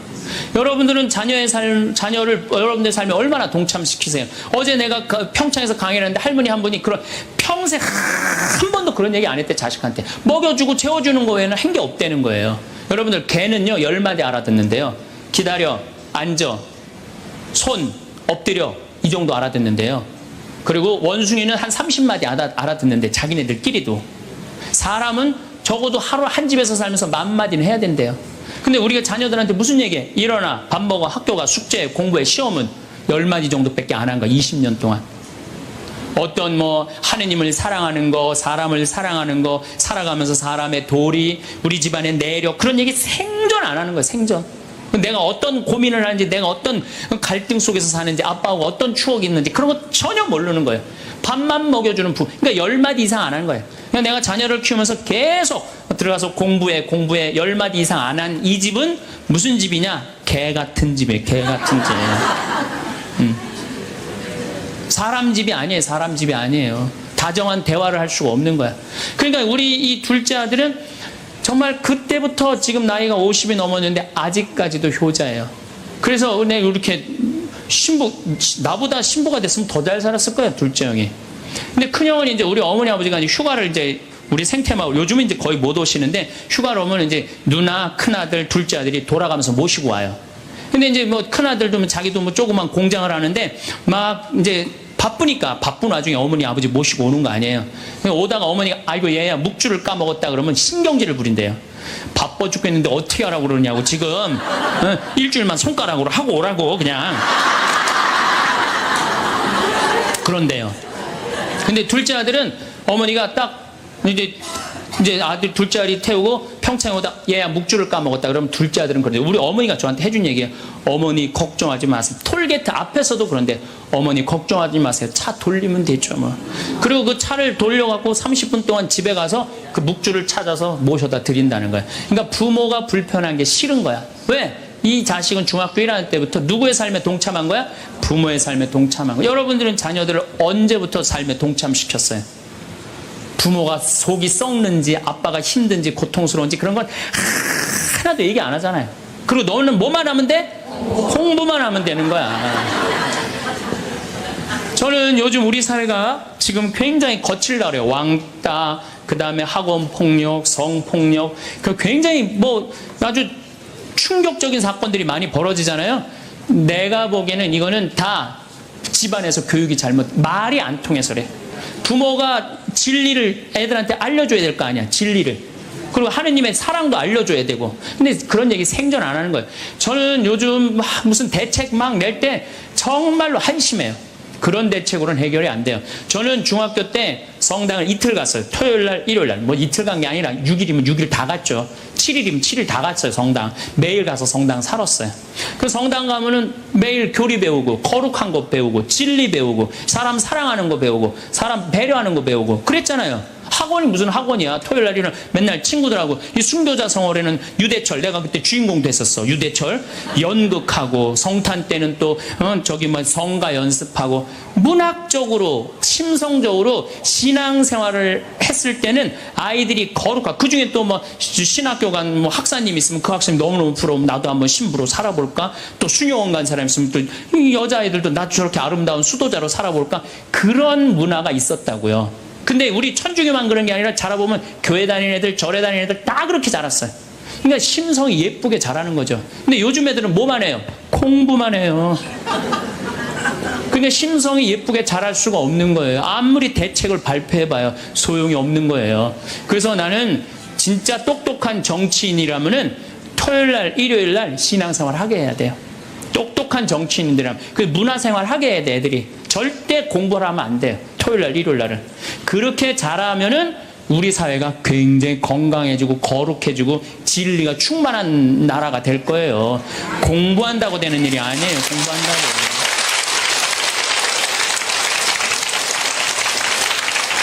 그러니까 자식들하고 대화를 하려고 해도 대화를 해본 적이 있어야지 대화를 할 거 아니야. 공부하라는 말 외에는 해본 적이 없는데. 그래서 엄마 명동에 어때? 좋았어? 좋았어. 어떻게 좋았어? 그냥 좋았어. 넌 들어가서 빨리 공부해. 자, 그렇다면은 내가 어떻게 하면 대화를 잘할 수 있을까? 말을 잘할 수 있을까? 첫 번째, 들어라. 우리가 이게 부족해요. 듣는 게 부족해. 우리나라 사람들이 듣는 게 부족해. 제가 평택에서 본당 신부할 때 교우가 한 5,000명 됐었어요. 본당 신부 혼자 하는데 하루에 고해성사를 200명, 300명이 보는 거예요. 너무너무 힘든 거야. 그러니까 내가 주일날 막 교우들이 1분 이상 고해를 하면 막 신경질이 나는 거야. 그러니까 할머니들이 그냥 신부님 내가 6.25 때 시집 와갖고 그냥 독자 집에 시집을 왔는데 아들을 하나 낳았어요. 아들을 하나 낳았는데 그놈이 독자라고 내가 너무 오냐오냐 해서 키우다 보니까 이놈을 장가를 보냈는데 이놈이 이혼을 해갖고 손자를 나한테 맡겨갖고 내가 지난주에 그 손자 찾으러 다니느냐고 주일미사를 빠졌어요. 아, 주일미사 빠졌는데 왜 6.25 전쟁부터 시작을 해. 내가 그래요. 저 교우들한테 항상 교육할 때 죄는 간단히 죄 진 것만 얘기해라. 과정은 설명하지 말고. 그러니까 참 교우들도 죄 결론만 얘기하는 게 참 답답할 거 아니야. 고해소에서 그 답답한 속을 털어놔야 되는데 신부님은 막 200명, 300명 줄은 기다리고 있고. 근데 내가 능평이라는 데 본당 신부를 딱 갔는데 교우가 500명이야. 딱 10분의 1이야. 고해소에 들어가고 성물돌 끝났는데도 들어오는 사람이 아무도 없는 거야. 너무 심심한 거예요. 그래갖고 이제 고해소에 딱 들어오면 너무 반가운 거예요. 그래갖고 신부님 저 시어머니를 미워했어요. 그럼 평택에서는 4계명 부모에게 효도하라고 그랬는데 미워하면 안 된다. 예수님이 십자가 생각하고 시어머니한테 잘해라. 딱 간단해.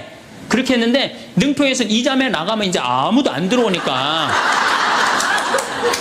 이 자매 나가면 아무도 안 들어오니까 내가 뭐라 그러냐면 왜 시어머니를 미워하는데요? 아이 뭐 내가 시집을 왔더니 그냥 손자하고 그냥 고모하고 그냥 남편만 하고 나는 그냥 완전히 식모 취급하고 친정에도 못 가게 하고 그러면 안 되지. 그 시어머니 며느리한테 밥 얻어먹으면서 정신 나간 시어머니네. 그러면은 그 자매가 신이 나는 거지. 신이 그것뿐만 아니라 내가 혼수살림 얼마나 구박을 많이 받았는지 몰라요. 그러면은 내가 이제 정말 늙으면 그거 정말 다 그래. 하여튼 자매님 참 그런 집에서 힘들게 산다. 그러면 막 눈물 콧물 흘려가면서 시어머니 욕을 파가지로 해요. 그러면서 자매가 신부님 이렇게 시어머니 욕해도 되느냐고 걱정하지 말라고. 여긴 비밀이 지켜지는 데니까 걱정하지 말라고. 한 20분 정도 막 시컷 시어머니 욕하면은요, 대부분의 며느리들이 뭐라 그러냐면 신부님 꼭 시어머니가 있어서 불편한 것만은 아니에요. 시어머니가 애도 봐주고 반찬도 이런 거 저런 거 해줄 때는 나 너무너무 좋아요. 그런 것도 있어요. 예. 시부님 이번 사순절을 맞이해서 내가 우리 성가정 만들려니까 내가 시어머니한테 내가 잘할게요. 뭐 잘하면 좋죠. 반찬도 맛있게 하고 한 번 더 웃으면서 얘기할게. 훌륭하십니다. 나는 한 게 아무것도 없어. 그러느냐고. 그러면 자기가 고해하고 자기가 훈화하고 자기가 보속하고 자기 결심까지 다 하기가 나가. 말은요, 들어주기만 하면 돼요. 여러분들 친구들하고 무슨 상담할 때 지적질할 필요 하나 없어요. 나이 50, 60 넘어갖고 너 그러니까 네가 그 꼴로 사는 거야. 그러면 그 자기 속 얘기하는 사람이 너 그러니까 그 꼴로 사는 거야. 그럴 때 맞아. 내가 그래서 내가 이 꼴로 사나 보다. 그럴 것 같아. 기분 나빠할 것 같아요. 당연히 기분 나빠하죠. 당연히. 우리 집에 많은 그 중고등학교 학교 다니기 싫어하는 애들을 데리고 와요. 요즘 내가 바빠서 거의 상담을 못 하는데 데리고 오면은 얘가 학교를 안 간다는 거예요. 중학교 2학년, 3학년 애가 학교를 관두겠다는 거예요. 그러면 내가 많은 경우 상담을 하면은 성공한 사람들을 보면 크게 두 부류로 나뉘는 걸 알 수 있습니다. 하나는 자신이 성공했다고 여기저기 떠벌리고 다니는 사람들, 그리고 또 하나는 조용히 아무 말 없이 자기 삶을 사는 사람들입니다. 우리는 흔히 성공을 하면 자연스럽게 자랑하고 싶어질 거라고 생각하죠. 좋은 차를 사고 비싼 시계를 차고 SNS에 멋진 사진을 올리고 싶을 겁니다. 왜냐하면 그렇게 하면 남들이 나를 더 인정해 줄 거라고 믿으니까요. 하지만 현실은 그렇지 않습니다. 오히려 진짜 성공한 사람들은 그렇게 행동하지 않습니다. 왜냐하면 보여줄 필요가 없기 때문입니다. 돈이 많다고 높은 자리에 있다고 유명하다고 해서 굳이 그걸 드러낼 필요는 없습니다. 그걸 아는 사람들은 이미 알고 있고 모르는 사람들은 알 필요가 없죠. 그런데도 굳이나 성공했다고 떠드는 사람들이 있습니다. 그런 사람들은 왜 그럴까요? 간단합니다. 그 사람들은 사실 그렇게까지 성공한 게 아니기 때문입니다. 우리는 종종 SNS에서 성공한 사람들을 봅니다. 해외여행을 가고 고급 레스토랑에서 밥을 먹고 멋진 차를 타고 다니는 모습? 그런데 가만히 보면 그런 걸 보여주는 사람들은 언제나 뭔가를 팔고 있습니다. 강의를 팔든 자기 브랜드를 홍보하든 아니면 단순히 자기 자존감을 유지하려고 하든 간에 결국 목적이 있는 거죠. 진짜 부자들은 그렇게 하지 않습니다. 오히려 조용히 아무도 모르게 자기 일을 합니다.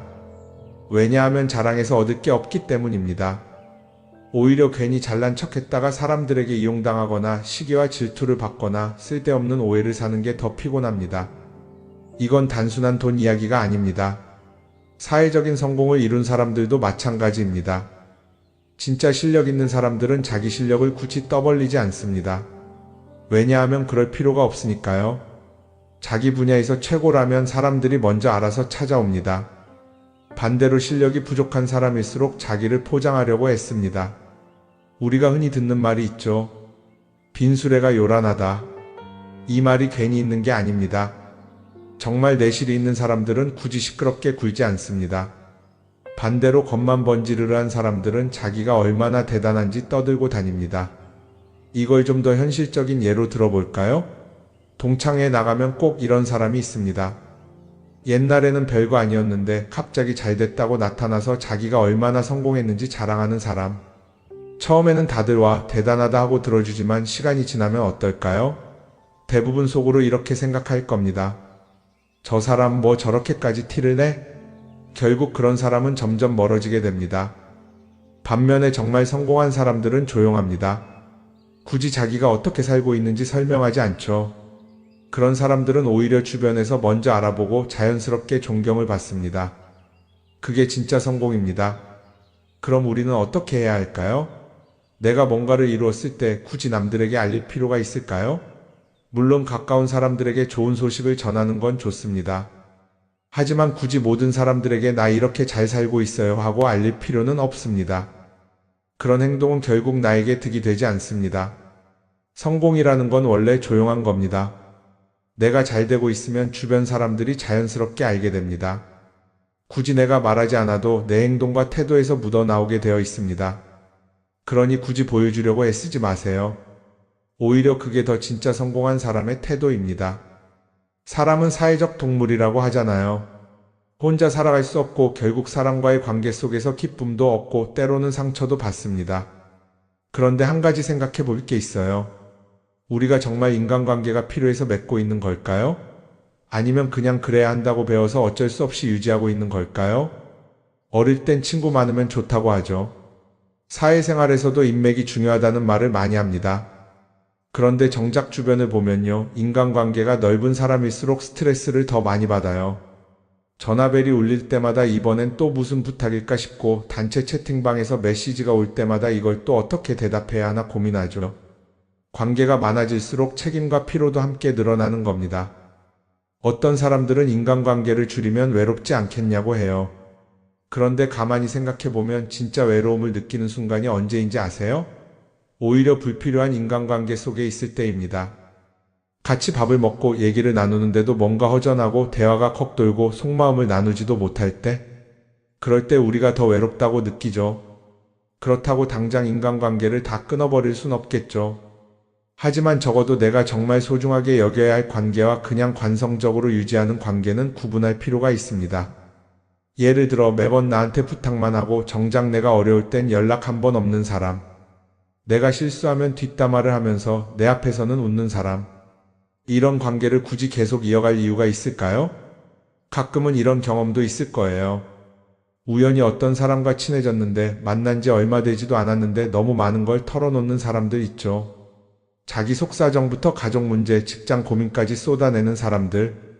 이런 경우 두 가지의 가능성이 큽니다. 하나는 그냥 감정적으로 의존할 사람이 필요해서일 수도 있고, 또 하나는 내가 믿을 만한 사람인지 떠보는 걸 수도 있어요. 어떤 경우든 이런 관계는 오래가기 어렵습니다. 사실 친밀함이라는 건 시간이 필요한 법이에요. 적당한 거리를 두고 천천히 서로를 알아가야 하는데, 초반부터 급격하게 가까워진 관계는 쉽게 무너지는 경우가 많습니다. 처음엔 친하다고 생각했는데 어느 순간 사소한 일로 틀어지고 결국 남보다 못한 사이가 되는 거죠. 그러면 인간관계를 어떻게 해야 할까요? 답은 간단합니다. 억지로 맺지 말고 굳이 유지하려고도 하지 않는 거예요. 내가 편한 관계라면 자연스럽게 이어질 것이고, 그렇지 않다면 서서히 멀어질 겁니다. 그리고 그걸 억지로 붙잡지 않아도 괜찮습니다. 관계를 유지하는데 에너지를 쓰기보다는 정말 소중한 관계에 집중하는 게 더 낫지 않을까요? 어떤 사람은 내가 인간관계를 줄이면 나중에 나 혼자 남는 거 아니냐 걱정하기도 해요. 그런데 생각해보면요, 진짜 나를 위하는 사람은 많지 않아요.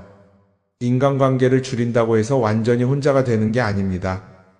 오히려 불필요한 관계를 정리하고 나면 남아있는 관계들이 더 단단해지고 가치 있게 느껴질 겁니다. 예전엔 인맥이 자산이라는 말을 많이 했어요. 그런데 요즘은 꼭 그렇지도 않죠. 오히려 불필요한 인간관계가 많으면 그게 짐이 될 수도 있어요. 적당한 거리, 적당한 선. 이걸 잘 지키는 게 결국엔 가장 편한 인간관계를 유지하는 방법 아닐까요? 한번 곰곰이 생각해 보세요. 지금 내 주변에 있는 사람들 중에서 내가 정말 편하게 만날 수 있는 사람이 몇 명이나 되는지, 내가 억지로 맞춰주고 있는 관계는 없는지. 관계를 줄이면요, 외로워지는 게 아니라 오히려 더 자유로워집니다. 그리고 자유로워진 만큼 내 인생에서 정말 중요한 것에 집중할 수 있게 됩니다. 인간관계 너무 많은 걸 신경 쓰다 보면 정작 중요한 걸 놓칠 수 있어요. 그러니까 이제는 한 번쯤 정리해보는 것도 나쁘지 않을 겁니다. 사람들이 돈을 많이 벌고 싶어 하는 이유가 뭘까요? 단순히 돈이 많으면 좋으니까? 물론 그것도 있겠지만 사실 돈을 원하는 진짜 이유는 더 나은 삶을 살기 위해서겠죠. 그런데 문제는 돈을 많이 번다고 해서 반드시 삶이 나아지는 건 아니라는 겁니다. 오히려 더 많이 벌수록 더 많이 쓰게 되는 경우가 많아요. 가끔 이런 생각 해본 적 없으세요? 예전에는 돈이 지금보다 훨씬 적었는데 이상하게 그때가 더 여유로웠던 것 같다. 왜 그럴까요? 사실 우리가 원하는 건 돈 그 자체가 아니라 돈을 통해 얻을 수 있는 자유인데, 돈을 벌면 벌수록 그 자유를 잃어버리는 경우가 많아요. 더 좋은 차, 더 좋은 집, 더 좋은 옷을 사면서 점점 더 많은 돈이 필요해지고 결국엔 돈을 벌기 위해 또다시 일해야 하는 악순환에 빠지게 되는 거죠. 한번 생각해 봅시다. 우리가 정말 필요해서 뭔가를 사는 경우가 얼마나 될까요? 필요해서라기보다는 남들이 가지고 있으니까, 없어 보이기 싫으니까, 혹은 그냥 기분 전환을 위해서 소비하는 경우가 훨씬 많아요. 그리고 그런 소비를 할 때마다 스스로 이렇게 합리화를 하죠. 이 정도는 나를 위한 투자야. 그런데 가만히 보면 그 소비가 진짜 나를 위한 소비인지 아니면 그냥 사회가 만든 기준에 끌려가고 있는 건지 헷갈릴 때가 많습니다. 예를 들어 예전에는 스마트폰 하나면 충분했는데 이제는 스마트워치도 있어야 하고 무선 이어폰도 필요하고 태블릿도 있어야 할 것 같고 하나를 사면 또 다른 무언가가 필요해지는 시기예요. 사실 이건 우리가 그렇게 만들어진 겁니다. 광고도 그렇고 SNS도 그렇고 자꾸 우리에게 이렇게 말하죠. 이걸 사야 더 행복해질 수 있어요. 그런데 정작 그걸 사고 나면 어때요? 처음 며칠은 좋죠. 그런데 시간이 지나면 또 다른 걸 사고 싶어져요. 왜냐하면 물건이 우리를 오래 행복하게 만들어주지는 않거든요. 특히 요즘은 SNS가 이런 소비 심리를 더 부추기는 것 같아요. 예전에는 친구들끼리 만나서 나 새로 샀어 하고 자랑하는 게 전부였는데 이제는 SNS에 올리면서 전 세계 사람들에게 보여주잖아요. 그러다 보니까 남들도 다 뭔가를 사서 올리고 나도 따라해야 할 것 같은 기분이 드는 거예요. 그런데 중요한 건 그 사람들도 사실은 나와 똑같은 기분이라는 겁니다. 내가 남을 부러워하는 만큼 나도 누군가에게 부러움을 사려고 애쓰고 있는 거죠. 결국 끝없는 비교와 소비 속에서 진짜 중요한 걸 놓치게 되는 겁니다. 한번 이렇게 생각해보면 어떨까요? 만약 내가 지금부터 딱 1년 동안 불필요한 소비를 하지 않는다면 내 삶이 어떻게 변할까? 아마 처음에는 답답할 수도 있어요. 사고 싶었던 걸 참아야 하니까. 그런데 그걸 몇 번 참고 나면 어느 순간 깨닫게 될 겁니다. 내가 굳이 이걸 안 사도 괜찮네? 그렇게 불필요한 소비가 줄어들면 자연스럽게 돈이 쌓이겠죠. 그런데 돈이 쌓이는 것보다 더 중요한 게 있어요. 바로 마음의 여유가 생긴다는 겁니다. 돈을 쓰지 않는다고 해서 불행해지는 게 아니라 오히려 소비로부터 자유로워지면서 진짜 행복을 찾을 수 있어요. 물론 이걸 실천하는 게 쉽지는 않겠죠. 우리 주변에는 소비를 부추기는 것들이 너무 많으니까요. 하지만 적어도 이런 건 해볼 수 있습니다. 뭔가를 사고 싶을 때 한 번만 스스로에게 물어보는 거예요. 이게 정말 나한테 필요한 걸까? 아니면 그냥 순간적인 욕심일까? 만약 그 질문을 던졌을 때 5초 안에 당연히 필요하지 라는 답이 나오지 않는다면 사실 그건 없어도 되는 물건일 가능성이 큽니다. 정말 필요한 건 고민할 필요도 없이 바로 떠오르거든요. 그러니까 이제는 한 번쯤 생각해 봐야 할 것 같아요. 나는 지금 내가 원하는 삶을 살고 있는 걸까? 아니면 남들이 만든 기준에 맞추기 위해 내 시간을 팔고 있는 걸까? 소비를 줄인다는 건 단순히 돈을 아끼는 게 아닙니다. 그건 결국 내 삶의 선택권을 되찾는 일이거든요. 돈을 많이 버는 것도 중요하지만 더 중요한 건 그 돈을 어떻게 쓰느냐입니다. 그리고 때로는 아무것도 사지 않는 게 최고의 선택일 수도 있어요. 우리는 요즘 SNS 없이 사는 게 거의 불가능한 시대에 살고 있죠. 아침에 눈 뜨자마자 휴대폰을 확인하고 출근길에도 SNS를 보고 잠들기 전까지도 계속 들여다봅니다. 그러면서 남들이 어떻게 사는지 보고 나도 모르게 비교하게 되고 때로는 초조해지기도 하죠.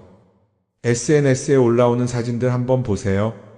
맛집에서 멋진 음식을 먹고 해외여행을 다니고 좋은 옷을 입고 성공한 삶을 사는 사람들. 그런데 가만히 보면 이 사람들이 정말 행복해서 저런 사진을 올리는 걸까요?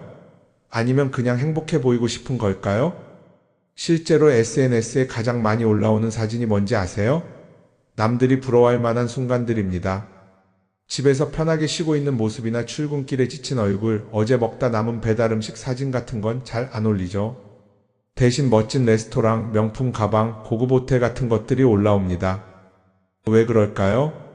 결국 SNS는 보여주기 위한 공간이기 때문입니다. 여기서 중요한 게 있어요. 우리가 SNS에서 보는 건 그 사람의 삶 전체가 아니라 편집된 일부 장면이라는 겁니다. SNS는 마치 한 편의 다큐멘터리나 영화처럼 잘 꾸며진 장면들만 보여줍니다. 그런데도 우리는 그걸 보면서 아, 저 사람은 나보다 더 행복하구나 하고 착각하죠. 예를 들어 SNS에서 한 친구가 해외여행을 가서 아름다운 풍경을 찍어 올렸다고 해볼게요. 우리는 그걸 보면서 부럽다, 나도 저렇게 살고 싶다라고 생각하겠죠. 그런데 정작 그 친구는 사진을 찍고 나서도 일 때문에 스트레스를 받고 있을 수도 있고 여행 비용을 감당하느라 카드가 걱정을 하고 있을 수도 있습니다. 그 부분은 우리는 알 수가 없죠. 그런데 문제는 이렇게 남들과 비교하는 습관이 쌓이면 결국 내 삶이 초라하게 느껴진다는 겁니다. 원래는 그냥 조용히 살아도 괜찮았는데 SNS를 보고 나면 나만 뒤처지는 것 같고 뭔가를 더 해야 할 것 같고 괜히 불안해지죠. SNS는 기본적으로 사람들의 비교 심리를 자극합니다. 남들이 가진 걸 나도 갖고 싶게 만들고 남들이 하는 걸 나도 해야 할 것 같은 기분이 들게 만들죠. 그러다 보니 필요하지도 않은 걸 사게 되고 무리해서라도 화려한 곳에 가게 되고 남들에게 보여주기 위해 사는 삶을 살게 됩니다. 그럼 어떻게 해야 할까요? 사실 정답은 간단합니다. SNS에서 보이는 것들을 고지고대로 믿지 않는 것입니다. 그리고 더 중요한 건 남과 비교하는 걸 멈추는 것이에요. 어떤 사람이 비싼 차를 타고 다닌다고 해서 그 사람이 꼭 행복한 건 아닙니다. 좋은 차를 타고 다니지만 밤마다 사업 걱정에 잠 못 이루는 사람도 많아요. 반대로 대중교통을 이용하지만 마음 편하게 사는 사람도 있죠. 결국 행복은 보이는 것이 아니라 느끼는 것입니다. SNS를 덜 보면 덜 불행해진다는 연구 결과도 있어요. 하루 종일 남의 삶을 보면서 비교하는 시간을 줄이면 내 삶에 집중할 수 있는 시간이 많아지는 겁니다. SNS를 완전히 끊을 필요는 없지만 최소한 그 안에 있는 것들이 전부 진짜라고 생각하지 않는 태도는 필요합니다. 우리는 누구나 자신만의 속도로 살아가고 있어요. 남들은 남들대로 사는 거고 나는 나대로 살면 됩니다. SNS에서 남들의 화려한 모습을 볼 때마다 한 번쯤 이렇게 생각해 보세요. 이건 그 사람이 보여주고 싶은 삶일 뿐이다. 그러면 조금은 편해질 겁니다. 사람들은 다들 자기 인생을 살아간다고 생각하죠. 그런데 가만 보면 정말 자기 인생을 사는 사람이 얼마나 될까요? 많은 사람들이 사실은 남이 만들어 놓은 기준에 맞춰서 살고 있어요. 좋은 대학, 좋은 직장, 좋은 차, 좋은 집. 다들 이런 걸 목표로 삼지만 정작 내가 원하는 삶이 뭔지 깊이 생각해 본 적이 없는 경우가 많아요. 이건 어릴 때부터 교육받아온 방식과도 관련이 있어요. 우리는 어릴 때부터 이렇게 살아야 한다는 틀 안에서 자라죠. 공부 열심히 해서 좋은 성적을 받아야 하고 좋은 직장을 가져야 하고 결혼도 적당한 때에 해야 하고 마치 인생이 정해진 수순이라도 있는 것처럼요. 그러다 보니 나 스스로 정말 원하는 걸 고민하기보다는 그냥 남들이 정해놓은 목표를 따라가게 돼요. 그런데 이렇게 남의 기준에 맞춰서 살다 보면 어느 순간 공허함을 느끼게 됩니다. 이게 정말 내가 원했던 삶인가? 하는 의문이 들 때가 오죠. 어릴 땐 성적이 목표였고 사회에 나와서는 연봉이 목표였고 결혼하고 나서는 아이 교육이 목표였는데 그 목표를 이루고 나면 허무한 거예요. 계속 뭔가를 이루긴 했는데 정작 나는 어디에 있는지 모르겠는 거죠. 진짜 중요한 건 내가 원하는 게 뭔지를 아는 것이에요. 그런데 이게 쉽지 않죠. 오랫동안 남의 기준대로 살아왔기 때문에 막상 내가 정말 원하는 게 뭐지? 하고 물어보면 선뜻 대답하기 어려운 경우가 많아요. 하지만 이 질문을 하지 않으면 우리는 평생 남이 정한 기준 속에서 살게 됩니다. 그럼 어떻게 해야 할까요? 첫 번째로 필요한 건 내가 왜 이런 생각을 하게 됐는지 스스로 점검하는 거예요. 예를 들어 내가 비싼 차를 사고 싶다고 생각한다면 그게 정말 내 필요 때문인지 아니면 남들에게 잘 보이기 위해서인지 한번 따져봐야 해요. 만약 남들이 나를 어떻게 볼까 하는 게 더 중요하다면 그건 내 기준이 아니라 사회가 만들어 놓은 기준일 가능성이 큽니다. 두 번째는 다른 사람의 의견에 휘둘리지 않는 연습을 하는 거예요. 우리는 살아가면서 끊임없이 남들의 평가를 받죠. 그 나이에 그런 걸 시작한다고? 지금 그게 가능하겠어? 이런 말들이 우리를 흔들어 놓습니다. 그런데 그런 말에 신경 쓰다 보면 결국 아무것도 하지 못하게 돼요. 중요한 건 남들이 뭐라고 하든 내가 결정하는 거예요. 물론 남의 조언을 들을 수도 있고 참고할 수도 있죠. 하지만 최종 결정은 항상 내 몫이어야 합니다. 내가 결정하고 내가 책임지는 거. 그렇게 해야 내 삶을 온전히 내 것으로 만들 수 있어요. 세 번째는 내가 한 선택에 책임지는 자세를 가지는 거예요. 많은 사람들이 무언가를 선택하고 나서도 후회하죠. 괜히 이걸 했나? 이 선택이 잘못된 건 아닐까? 그런데 한 가지 확실한 건 후회한다고 해서 과거가 바뀌지는 않는다는 거예요. 내가 한 선택이라면 그 선택이 틀렸다고 해도 받아들이고 그 안에서 최선을 다하는 게 더 중요해요. 이렇게 말하면 그럼 실수하면 어떡하죠? 라고 걱정하는 분들도 있을 거예요. 하지만 생각해보면 우리가 실수를 두려워하는 이유도 결국 남의 시선 때문이에요. 내가 실패하면 남들이 날 어떻게 볼까? 이런 걱정이 더 크죠. 그런데 남들은 생각보다 우리한테 관심이 없어요. 우리가 성공하든 실패하든 남들은 자기 삶을 사느라 바빠요. 그러니까 내 인생의 주인은 결국 나 자신이라는 걸 명확히 할 필요가 있어요. 내 선택을 하고 그 선택에 책임지면서 남이 아니라 나에게 맞는 길을 찾는 것. 그게 진짜로 내 삶을 살아가는 방법이 아닐까요? 어쩌면 우리는 너무 오랫동안 이렇게 살아야 한다는 틀 속에 갇혀 있었는지도 모릅니다. 하지만 이제는 한 번쯤 생각해 봐야 합니다. 나는 진짜 내 삶을 살고 있는가? 그리고 만약 아니라면 지금부터라도 조금씩 바꿔보면 어떨까요?